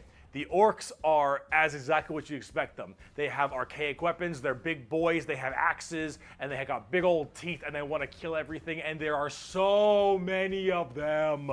The only reason they haven't taken over the entire galaxy is they can't stop murdering each other. Orcs are so cool. Orcs don't have philosophy. Orcs don't have existential crisis. What matters is who's the biggest orc. You listen to that guy, because he the biggest orc. He big orc. Big orc knows best. You win through the power of imagination. Me Grimlock, you orc, we friends. Of all the races I have battled throughout the galaxy, the orc is the hardest to comprehend. They wage war with machines that should not work, care little for strategic gains, and are just as likely to slaughter each other as the enemy. How does one battle an enemy that defies all logic? As an orc, you're enjoying life. You're enjoying the... Let me guess. Orcs prevail through sheer absurdity. Just sheer stupidity and sheer absurdity. Just the insanity of it, of how they manage to get anything going. That's how they keep going. Am I right? Because this is just me just making assumptions, but they seem like the type of individuals that have absolutely no idea what they're doing, but if it's causing slaughter, then that's good enough for them, and they're not going to question it, and they're just going to keep doing it without even thinking of it further. That's just how that's the vibe that I get from them. The life you're given. Your whole life and job and purpose is to get up and beat each other to death because you can. Fun fact, orcs put windows on their spaceships to let the air in.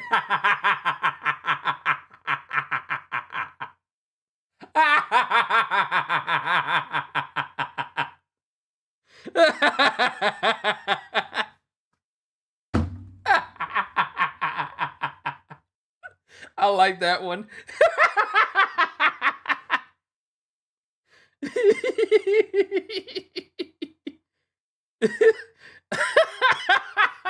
I'm sorry, I like that one.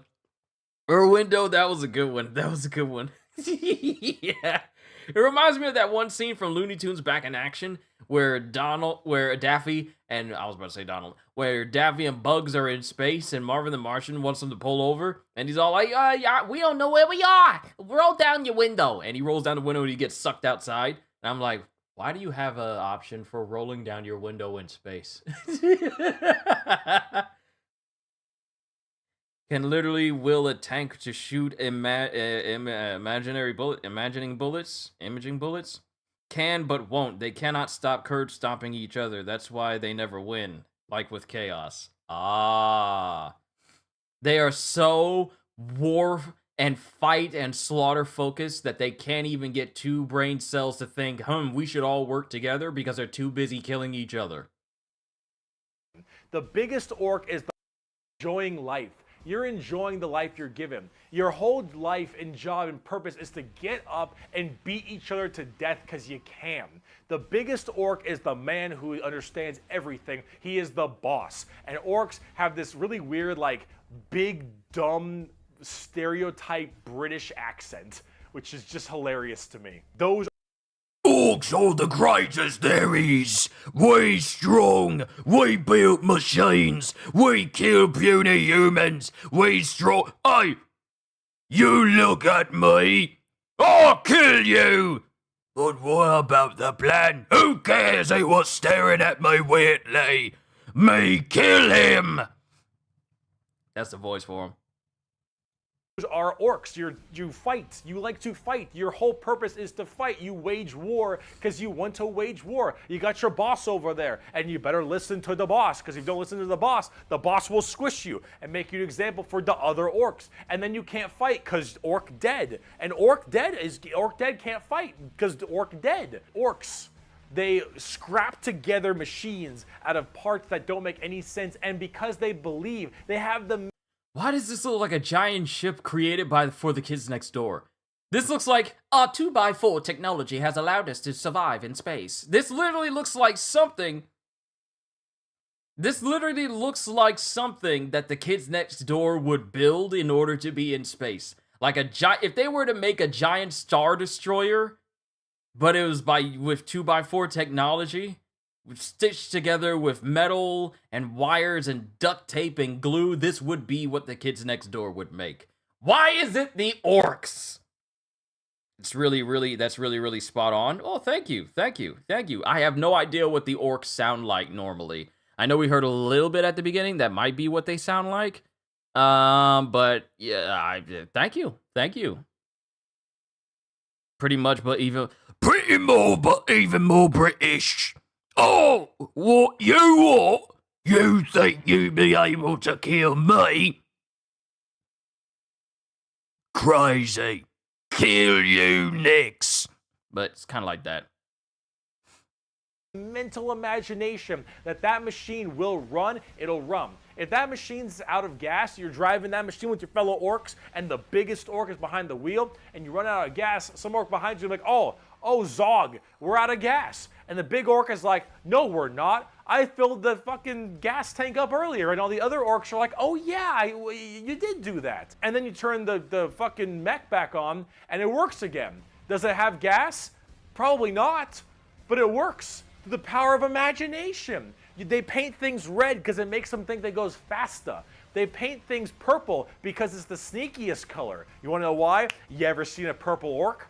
Didn't fucking think so. Orcs are also like ancient as hell. They're back in the Eldari time frame. But back then they were called Krorks, and they were much larger and scary. All orcs are latent, piker? Anything they believe in becomes reality. So you put the power to moderately manipulate reality in the minds of a race that can't think beyond 1 + 1 = 2.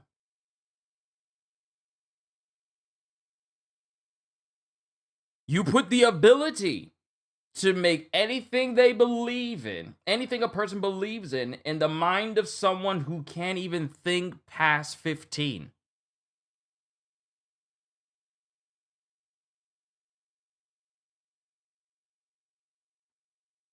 As long as there are enough orcs around in a single place, their ability and strength of it to will crazy things into existence depends on how many orcs are be around.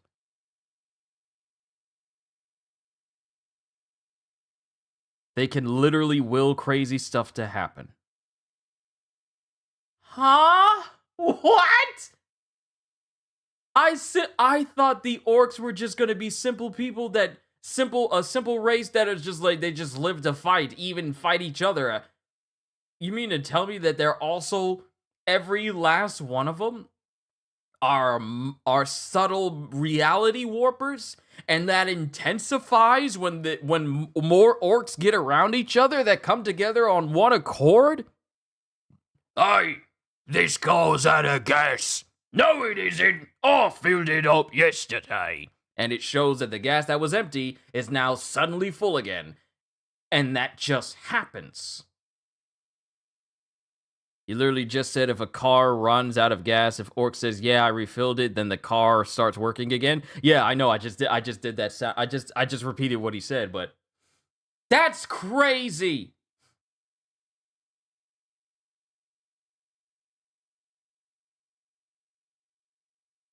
Didn't fucking think so. Orcs are also like ancient as hell. They're back in the Eldari time frame. But back then they were called Krorks, and they were much larger and scarier and far more intelligent. Now they're just orcs, and they're big, dumb, and they smack things. But they're pretty spooky. They're not very well armored, but they hit really hard. And it's called the Green Tide because there are so many orcs. There are about as many orcs as there are Tyranids. Maybe more. Who knows? But they keep on, murdering each other, so it's not too bad of an issue. Orcs are entirely comic relief. Their stuff is slapped together that makes no sense. Their vehicles don't work the way they're supposed to, but they work because they think it works, because they imagine that it works. Orcs care only about who is the biggest orc, and they will follow the biggest orc. And then if they want to be the biggest orc, they'll challenge the biggest orc. And then when they go and they issue a wa is just war in orc, they murder everybody and everything in this giant tide of green orcs who are just excited to be hitting something. They don't care that they're hitting Eldar or the Imperium or Tau or anyone in between. They're just so they get to beat shit up. That's orcs. And on the tabletop, they are a total coin flip, and they're really fun. I have never met a salty orc player. I have never met someone who plays orcs and is ever just a bad guy or that guy. Orc players have this kind of fun to them because when you play them, you are completely submitting yourself to RNG. So here's the thing. Guardsmen, Imperial Guardsmen, when they shoot, they roll a dice, and on a 4 up, they'll hit their target. They have a 50% chance. Space Marine. Hold up.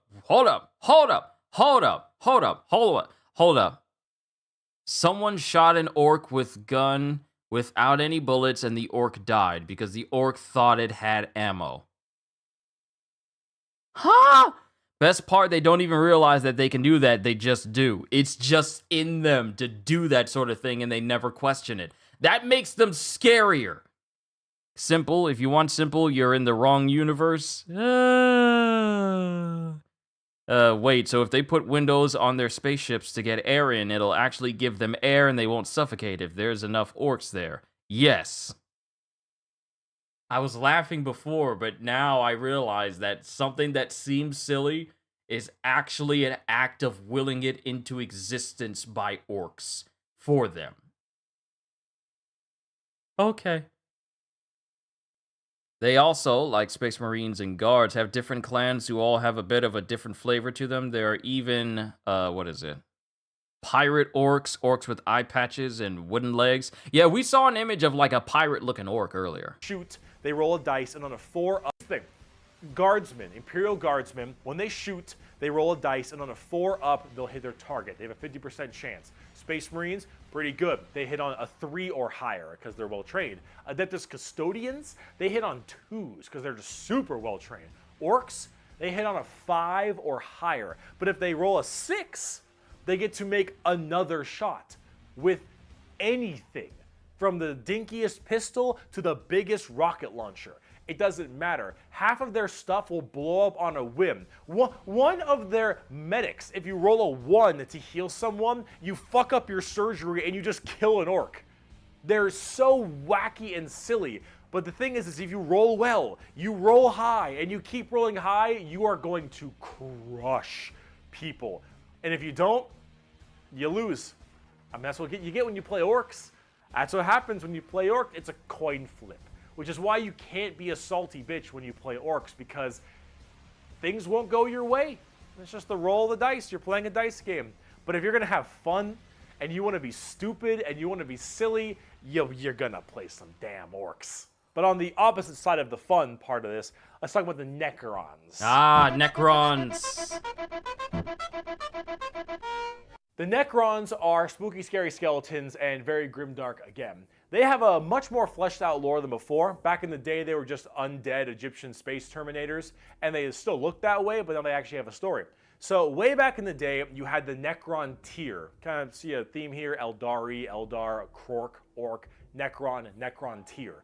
So the Necron tier were this race of generally kind of shitty people. Not because they were personally shitty, but because their lives were awful. They were ill-fated to a horrible existence of like radiation and a terrible planet they lived on, and everything just really sucked. Being a Necron tier was just really depressing. They really were looking for immortality. They were extremely reliant on the hope that they would eventually find the key to living forever and just stave off this horrible nature that they were thrust upon them, and therefore they could become the most dominant race in the galaxy. And they found this group. They're called the Old Ones. Imagine them kind of like the Forerunners in Halo or the Xel'Naga in StarCraft, right? These Old Ones were these strong, pretty much omnipotent beings, and they, of course, knew the key to immortality. So the Necrons went to them and said, please, show us your ways. And the Old Ones said, piss off. Not really, they were a lot more humble about it, but they did not want to share their secret of immortality with the Necrons. The Necrons, of course, took this very well and waged war with them, kind of under this united banner. The Necron different dynasties didn't really like each other, but under this one man, the Silent King, he thought the best way to unite his race was to do this giant war with the Old Ones out of spite for them keeping the secret of immortality to them. This was known as the War in Heaven, and this is actually like a multi-stage war, because during this war in heaven, they discovered the Star Gods, a whole new race of people known as the Catan, or the Catan. These Star Gods were also very much like Old Ones, almost omnipotent beings, and they too had the key to immortality. And so the Necrons went to them and said, hey, can you help us fight off the Old Ones? Can you help us kill these Old Ones, you, the Catan? And the Catan said, so yes. immersed right and now. In fact, we can help provide you with the immortality you so desperately seek. So the Silent King of the Necrons decided to make a pact with the Catan to allow them to accept this generous gift of immortality upon them. But this, of course, had been a horrendous trap, and the Necrons were dragged in chains to this biotransference where their flesh was stripped from them, replaced with nothing but a metal hollow shell, as their souls were ripped from their body and fed to the Catan. And the Catan fattened up. They got chonk on the souls of the Necrons. As this was their plan all along, they consumed the flesh and souls of the Necron tier and turned them all into unwilling robotic slaves just to serve their will. And then, with their new-founded Necron army, they pointed their guns at the old ones, and the Catan continued their domination of the stars and their genocide, complete and full genocide of these old ones.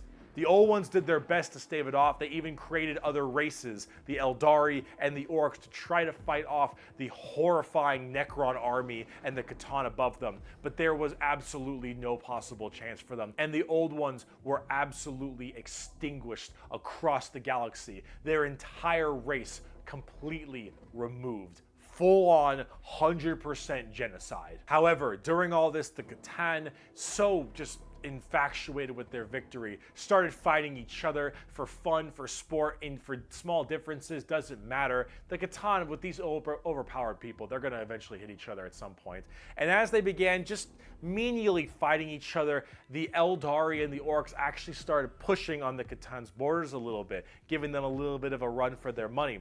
And as this continued, this is when the Silent King, who retained his consciousness, decided to leap into action and start a full-scale revolt against their Catan masters. And this revolt was bloody, as the entire Necron army was surged off to destroy these star gods. They were able to, just after suffering horrendous losses, were able to turn the tide of the war.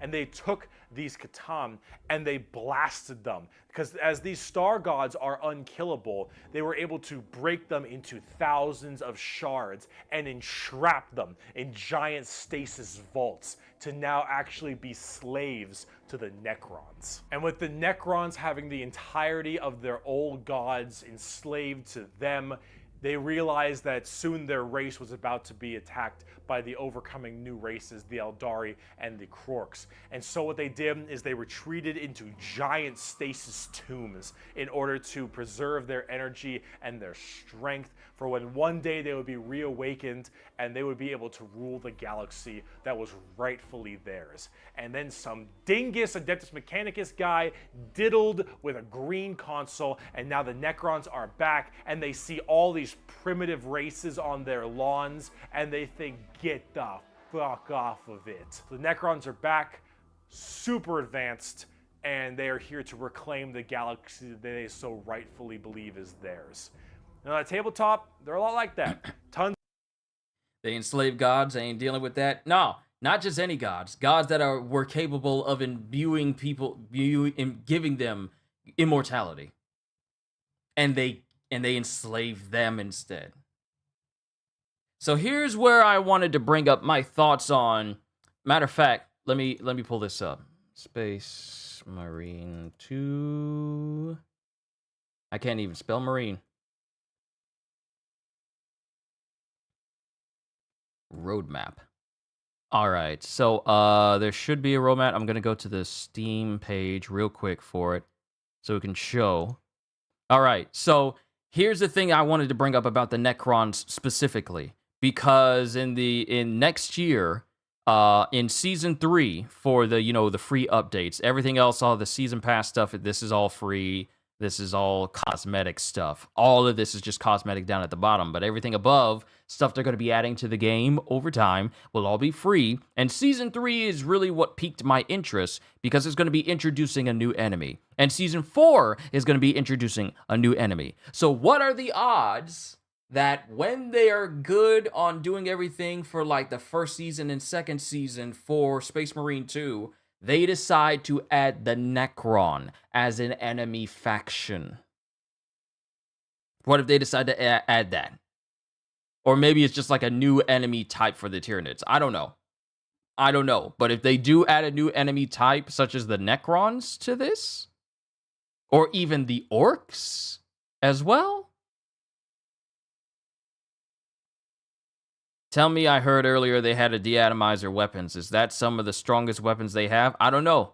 Maybe Bricky will explain it, but let's keep going. Let's keep going. We're not done with the Necrons yet.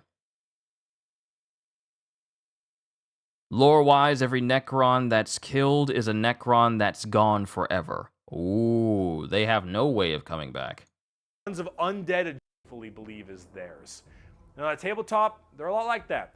Tons of undead Egyptian skeleton robots that when they die, they just get right back dude, up. what's 'Cause they going keep on? Reanimating, hard to kill, tons of crazy stuff. You can use the Catan themselves as units to fight with.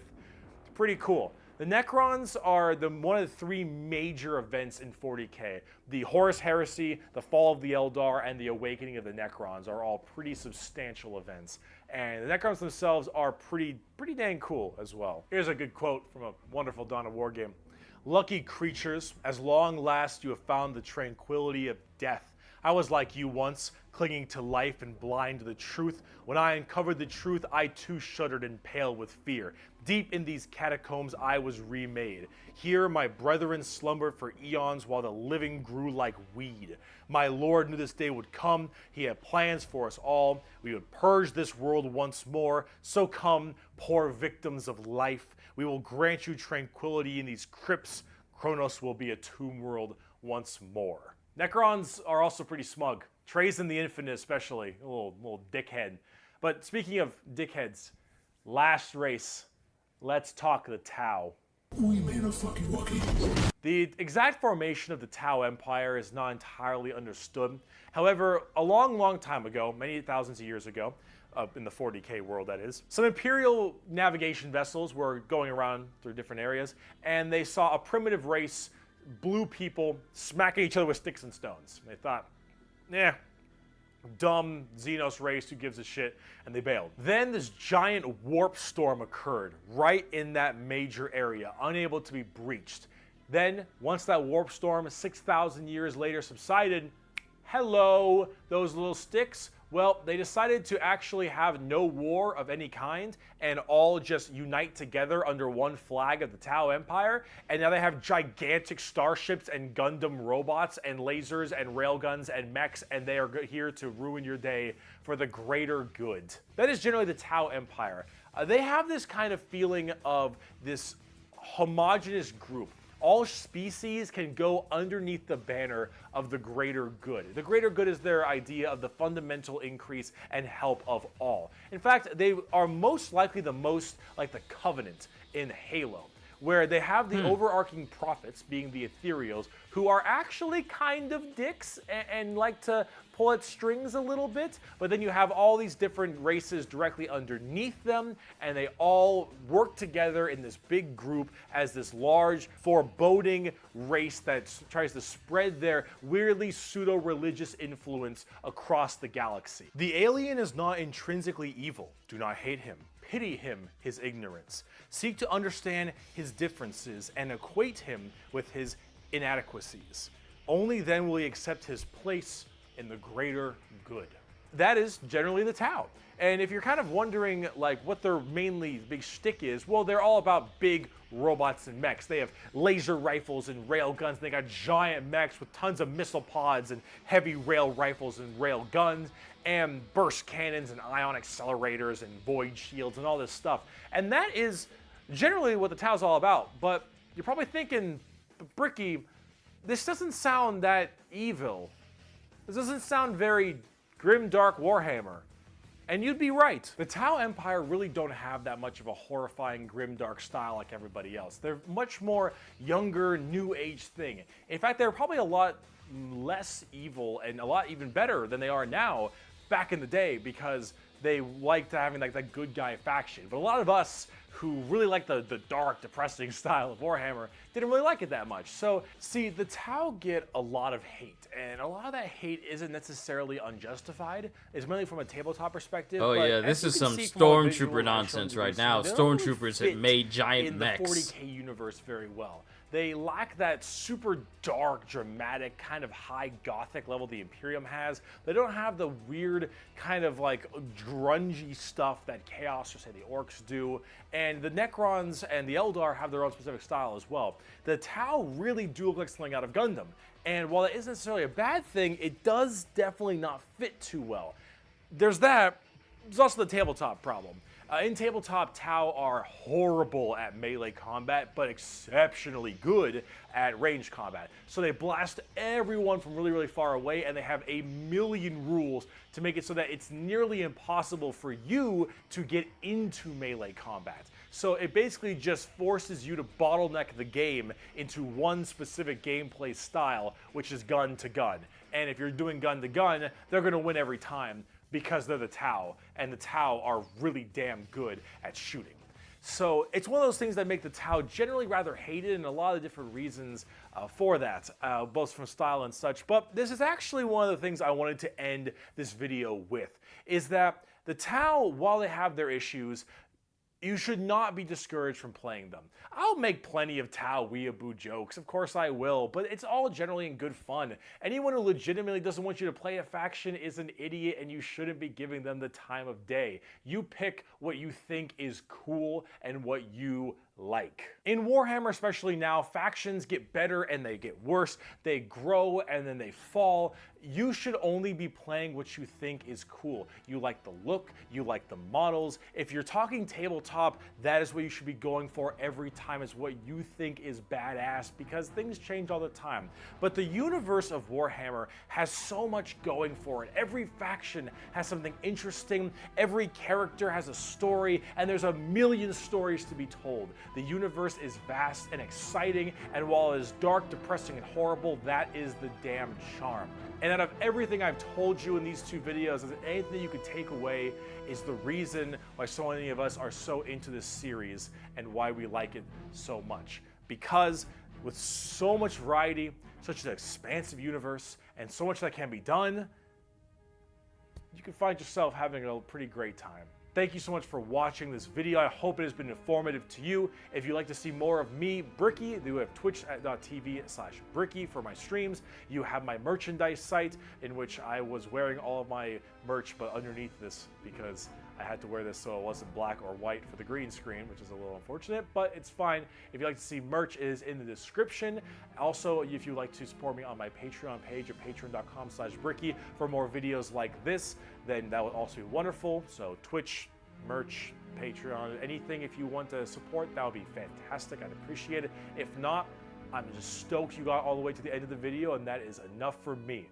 So we're going to be having some more content like this out in the future. Thank you so much for sticking around this long and being with me through this pretty rough time. That's, I think, all I got. Also, before I go, let me leave you with my favorite Warhammer quote. "He who scoffs at the power of the las gun has never ran through a field of 1,000 of them." Bye-bye. That was good. That was good. Okay, that caps off my research. That caps off my research for me wanting to get into Warhammer 40k, or at least researching enough about it. Let me see. Let's see. There's an exception to the Tau suck at melee thing. One of their main commanders is actually kind of a beast in melee, but he's only in a splinter group. Let's see, there's a race he doesn't talk about called the Votan. They are the newest faction to Warhammer 40k. This video is 4 years old, so chances they got introduced within those 4 years? Kyushu, this video is just the tip of a very, very large iceberg. You should be set to play Space Marine 2, though. You might want to look at it too long, didn't read video of the first game. Hold on.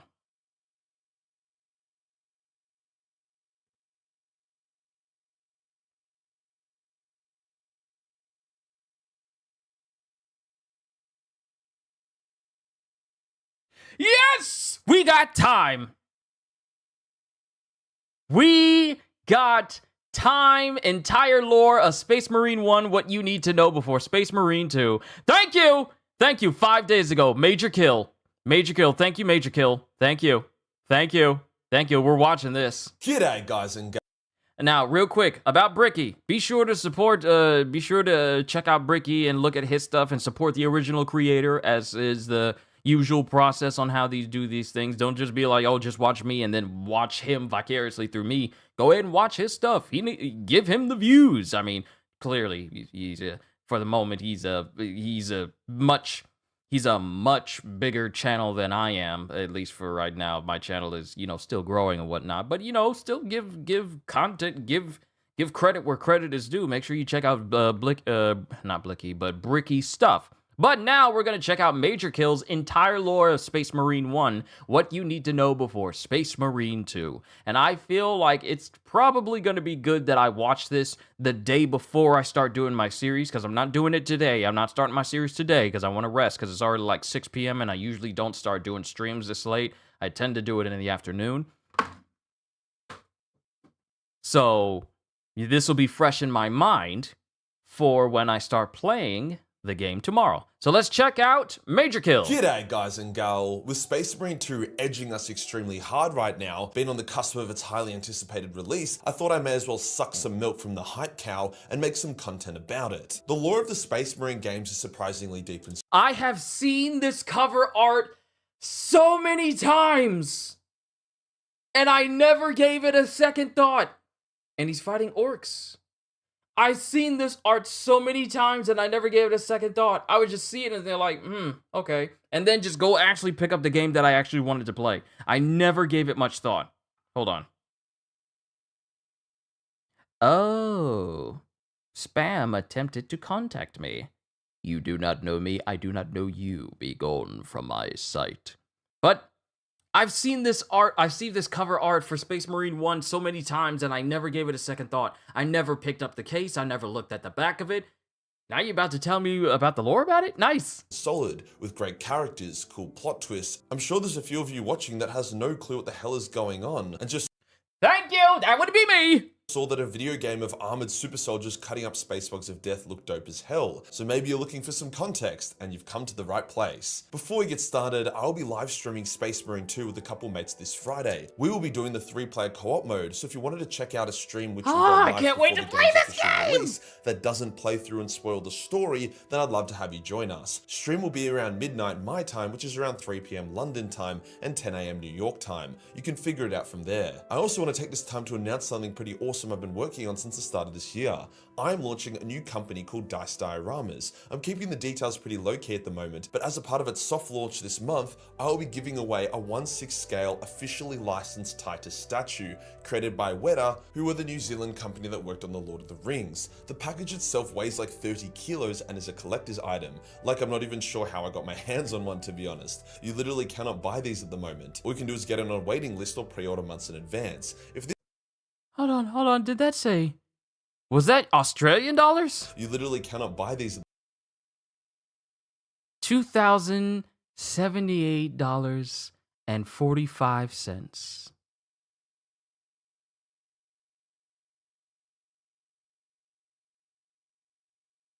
Hold on.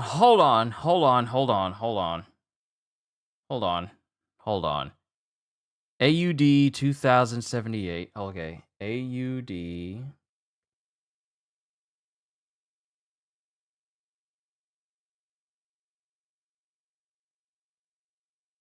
All right. So 2078 and 45.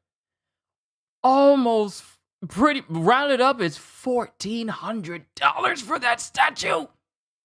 1,400. $1,400.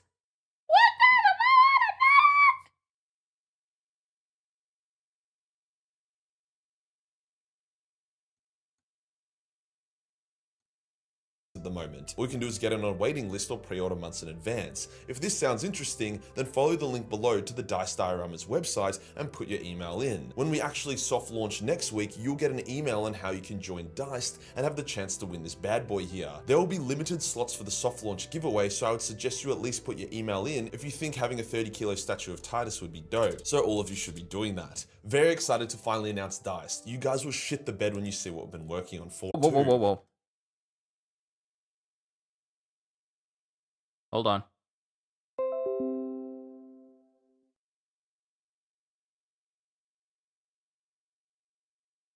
OBS disconnected.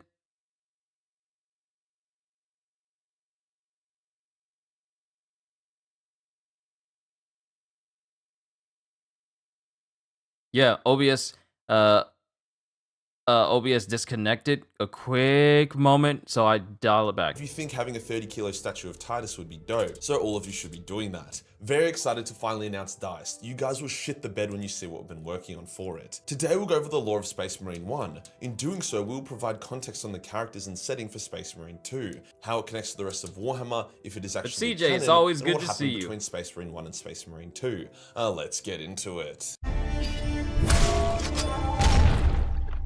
Now before we dive into the lore of Space Marine 1, some background info is necessary, as I do know that not everyone watching is a sweaty Warhammer virgin like myself and my usual viewers. In 40k, if you can't breed with it, then you Pretty sure Kyushu can pull off that kind of shirt. He has the muscles too. Muscles. should kill it is the motto of most factions and races. Everyone is always killing each other. The good guys are the Imperium, and I say good in terms of being relative to the forces of hell, or the war-lusting orcs, or the space bugs of death that are trying to eat the entire galaxy, or the Dark Eldar who want to mandate sandpaper as the official way to shave your balls. The Imperium is the largest empire in the galaxy, but it is constantly beset upon all sides by the other factions. In Space Marine 1, a valuable forge world has come under attack by the orcs, who wish to plunder its vast resources. The world has a bunch of titans on it, god machines of the Mechanicum that are more or less walking super weapons. They are sacred and expensive, so the Imperium was not willing to lose this world. In most situations, the Imperium just uses their near infinite army of guardsmen to save these sorts of worlds, but due to its value, the world requested the Ultramarines' help, the Ultramarines being considered some of the most reliable and steadfast of the Imperium's warriors. Every Ultramarine is a genetically forged super soldier, 2 hearts, 3 lungs, and a lot of testosterone, despite the fact that their dicks don't work. They are hard to kill, so make great video game protagonists in the way that it's actually lore-friendly for them to shrug off bullet wounds, as opposed to a game like Far Cry where you literally eat like 100 kilos of lead over the course of the game and just walk it off. You play as second captain Demetrian Titus, one of the highest ranking Ultramarines, known for his dedication and resourcefulness. Your task is to get onto the planet and delay and distract the orcs for long enough to allow a large fleet of Imperial Guardsmen to arrive and clean up. As such, you journey through the world with a small squad, slaying orcs left, right and center, as well as taking out key various orc weapons, like a ship here or an anti-air weapons platform there. Titus even finds a hot guardswoman waifu called Mira who wants to fuck him but can't due to Titus's crippling erectile dysfunction.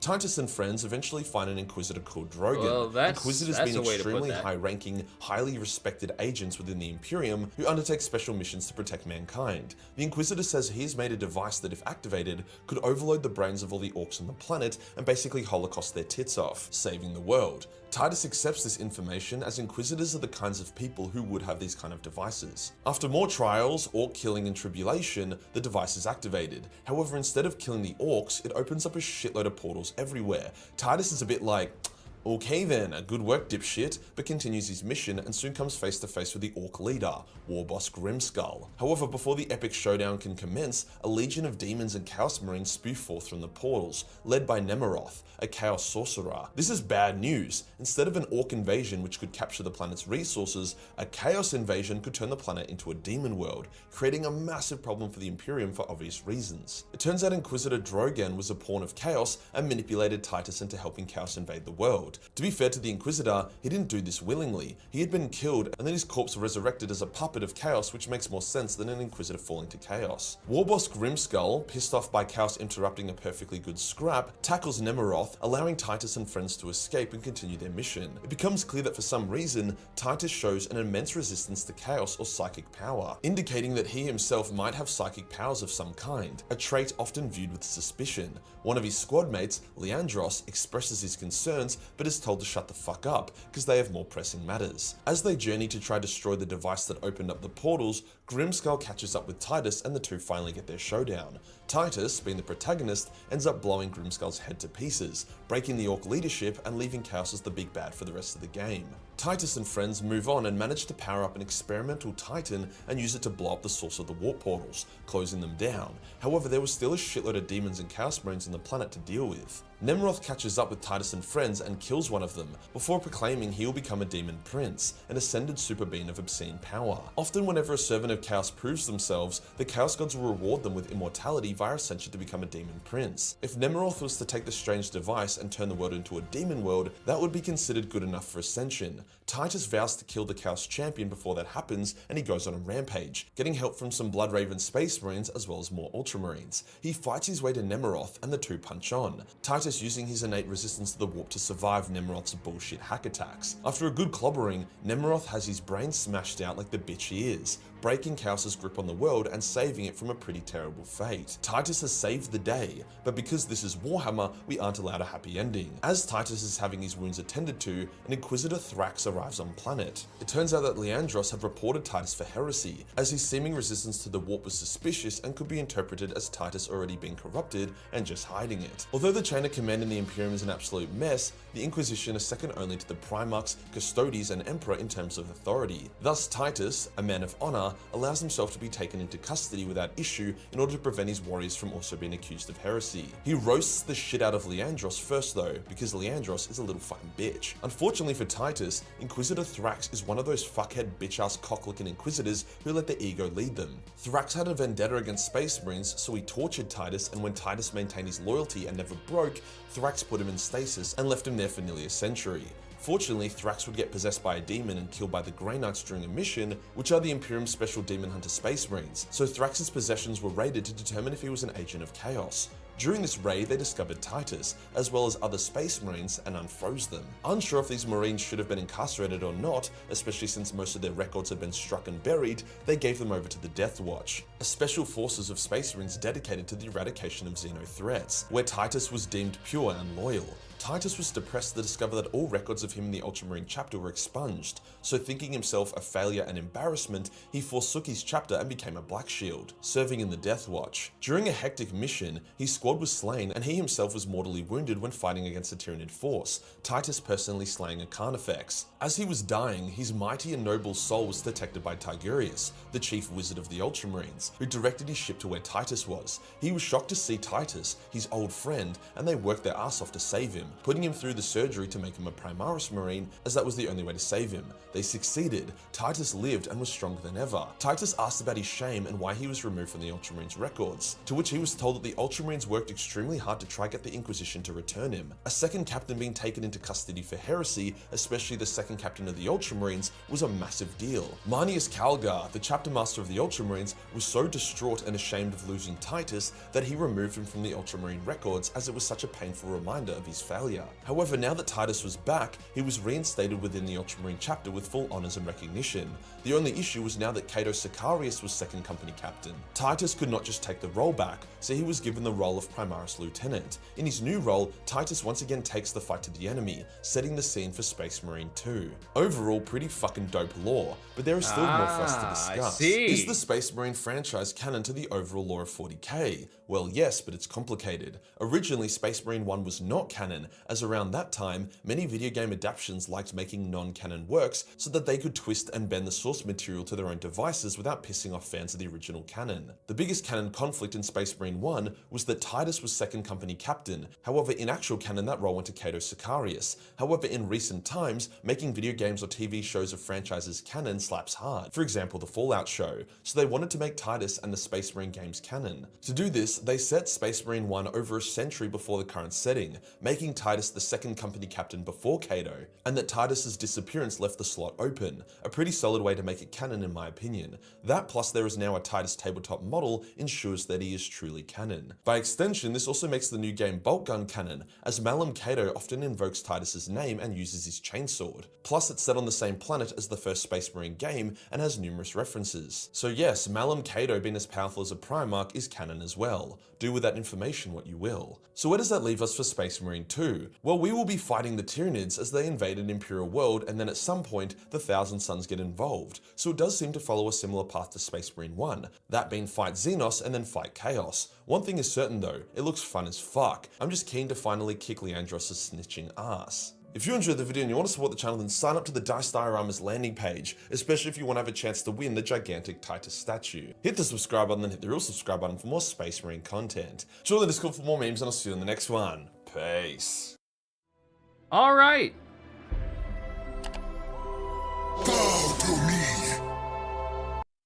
All right, ladies and gentlemen. Well, we pretty much got a too long didn't read of the story of Space Marine 1 in preparation for Space Marine 2. And overall, I think I accomplished everything I wanted to do today. And with so many people watching, 20 people watching me watch Warhammer stuff, this series must be pretty major. Okay.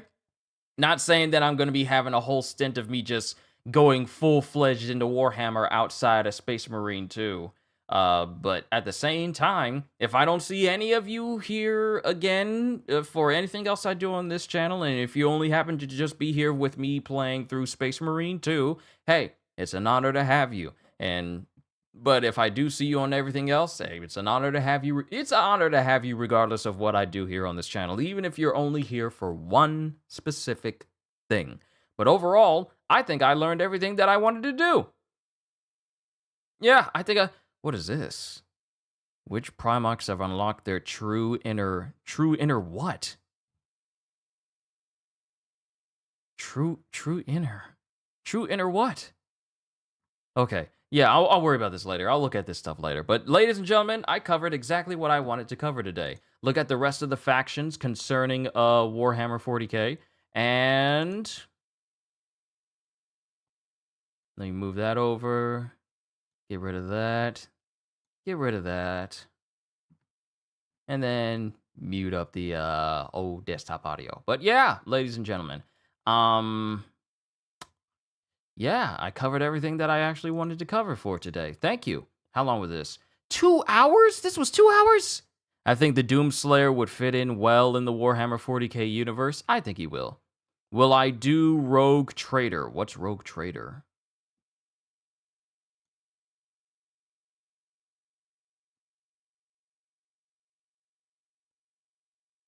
What's Rogue Trader?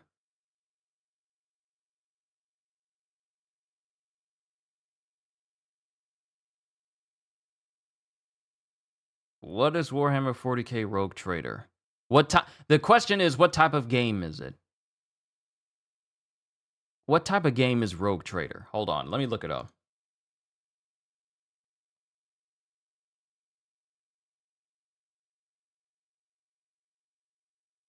Isometric turn-based? Nah, no.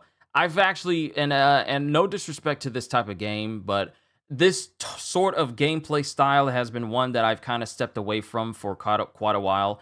I am not really into turn-based stuff as I used to be. I like to be really in the action, like what Space Marine 2 has shown. Like those are the types of games that I absolutely love the most. I love playing those. So if it's turn-based like that, I'm not too big on it. I'm pretty sure it's fun.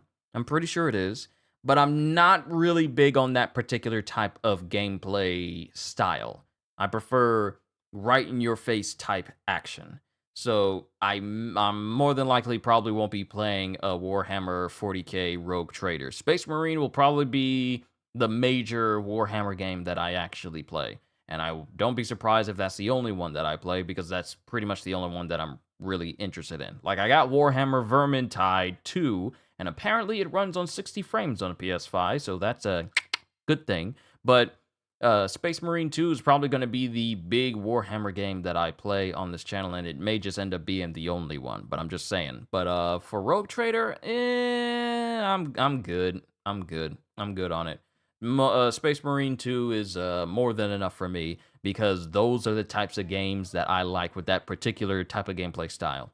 But yeah, I covered everything that I wanted to cover. We've already seen the year 1 battle plan roadmap for the game, learned all the lore for the factions. Well, not all the lore, but just like a too long didn't read in Bricky style, and then learned about, you know, pretty much the lore of Space Marine 1 leading up to 2 from Major Kill. So, you know, go ahead and support his channel as well. And I think I learned everything that I need to know in order for me to go into this game with, you know, prior knowledge and just actual beneficial knowledge. So, yeah, everyone's heading out, and this is pretty much where I'm going to end it as well, so you guys don't have to stick around too much longer than you already have. Sorry if I've taken up so much of your time, but I just wanted to cover this before we get focused on Space Marine 2 tomorrow. So I'm done. Thank you, everyone, for tuning in to my reaction to all this Warhammer 40k stuff.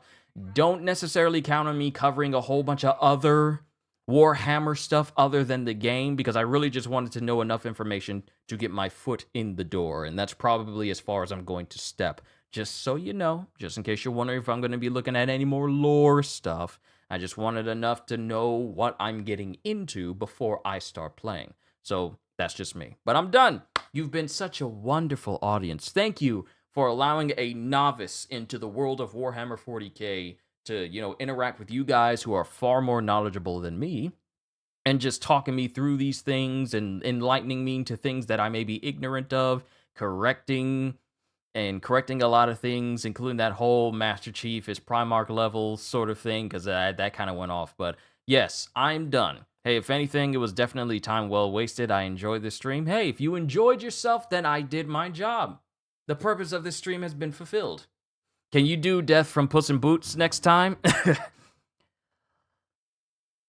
Puss in Boots in the flesh. Been following you for a long time. I don't normally do this, but can I get your autograph? Sign right there. Puss in Boots laughs in the face of death. Oh wait, you know what? Let's actually get some lines from Death from Puss in Boots. Because I wanna end it with some voice acting just a little bit, if you guys don't mind. Let me see.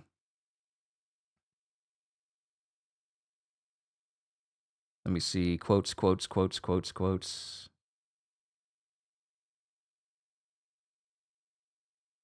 on. Ah, here we go. Well, if it isn't Puss in Boots himself. In the flesh. Hey, there's the famous hat, the feather, and of course, the boots. My compliments to your cobbler. Thanks. Good to meet you too. Hey, I never do this, but can I get your autograph? Been following you for a long time. Sign right there. Puss in Boots laughs in the face of death, bounty hunter. So I've heard. You will find your reward does not come easily. This I tell you. Everyone thinks they'll be the one to defeat me. But no one's escaped me yet. Let me see. Can I get the one where he explains who he is? And then, okay, so here's one. But why is it so small?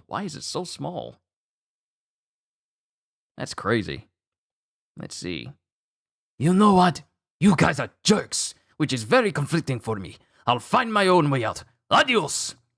Oh, you think you can do better than us? Without us, you will always live a life of fear. I do so love the smell of fear. It's intoxicating.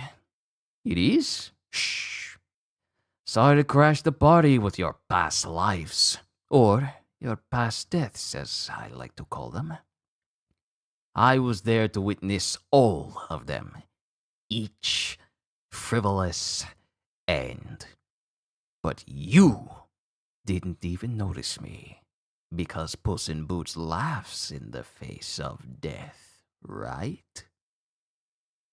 But you're not laughing now. You are no bounty hunter. You are death. And I don't mean it metaphorically or rhetorically or poetically or theoretically or any other fancy way. I'm death, straight up.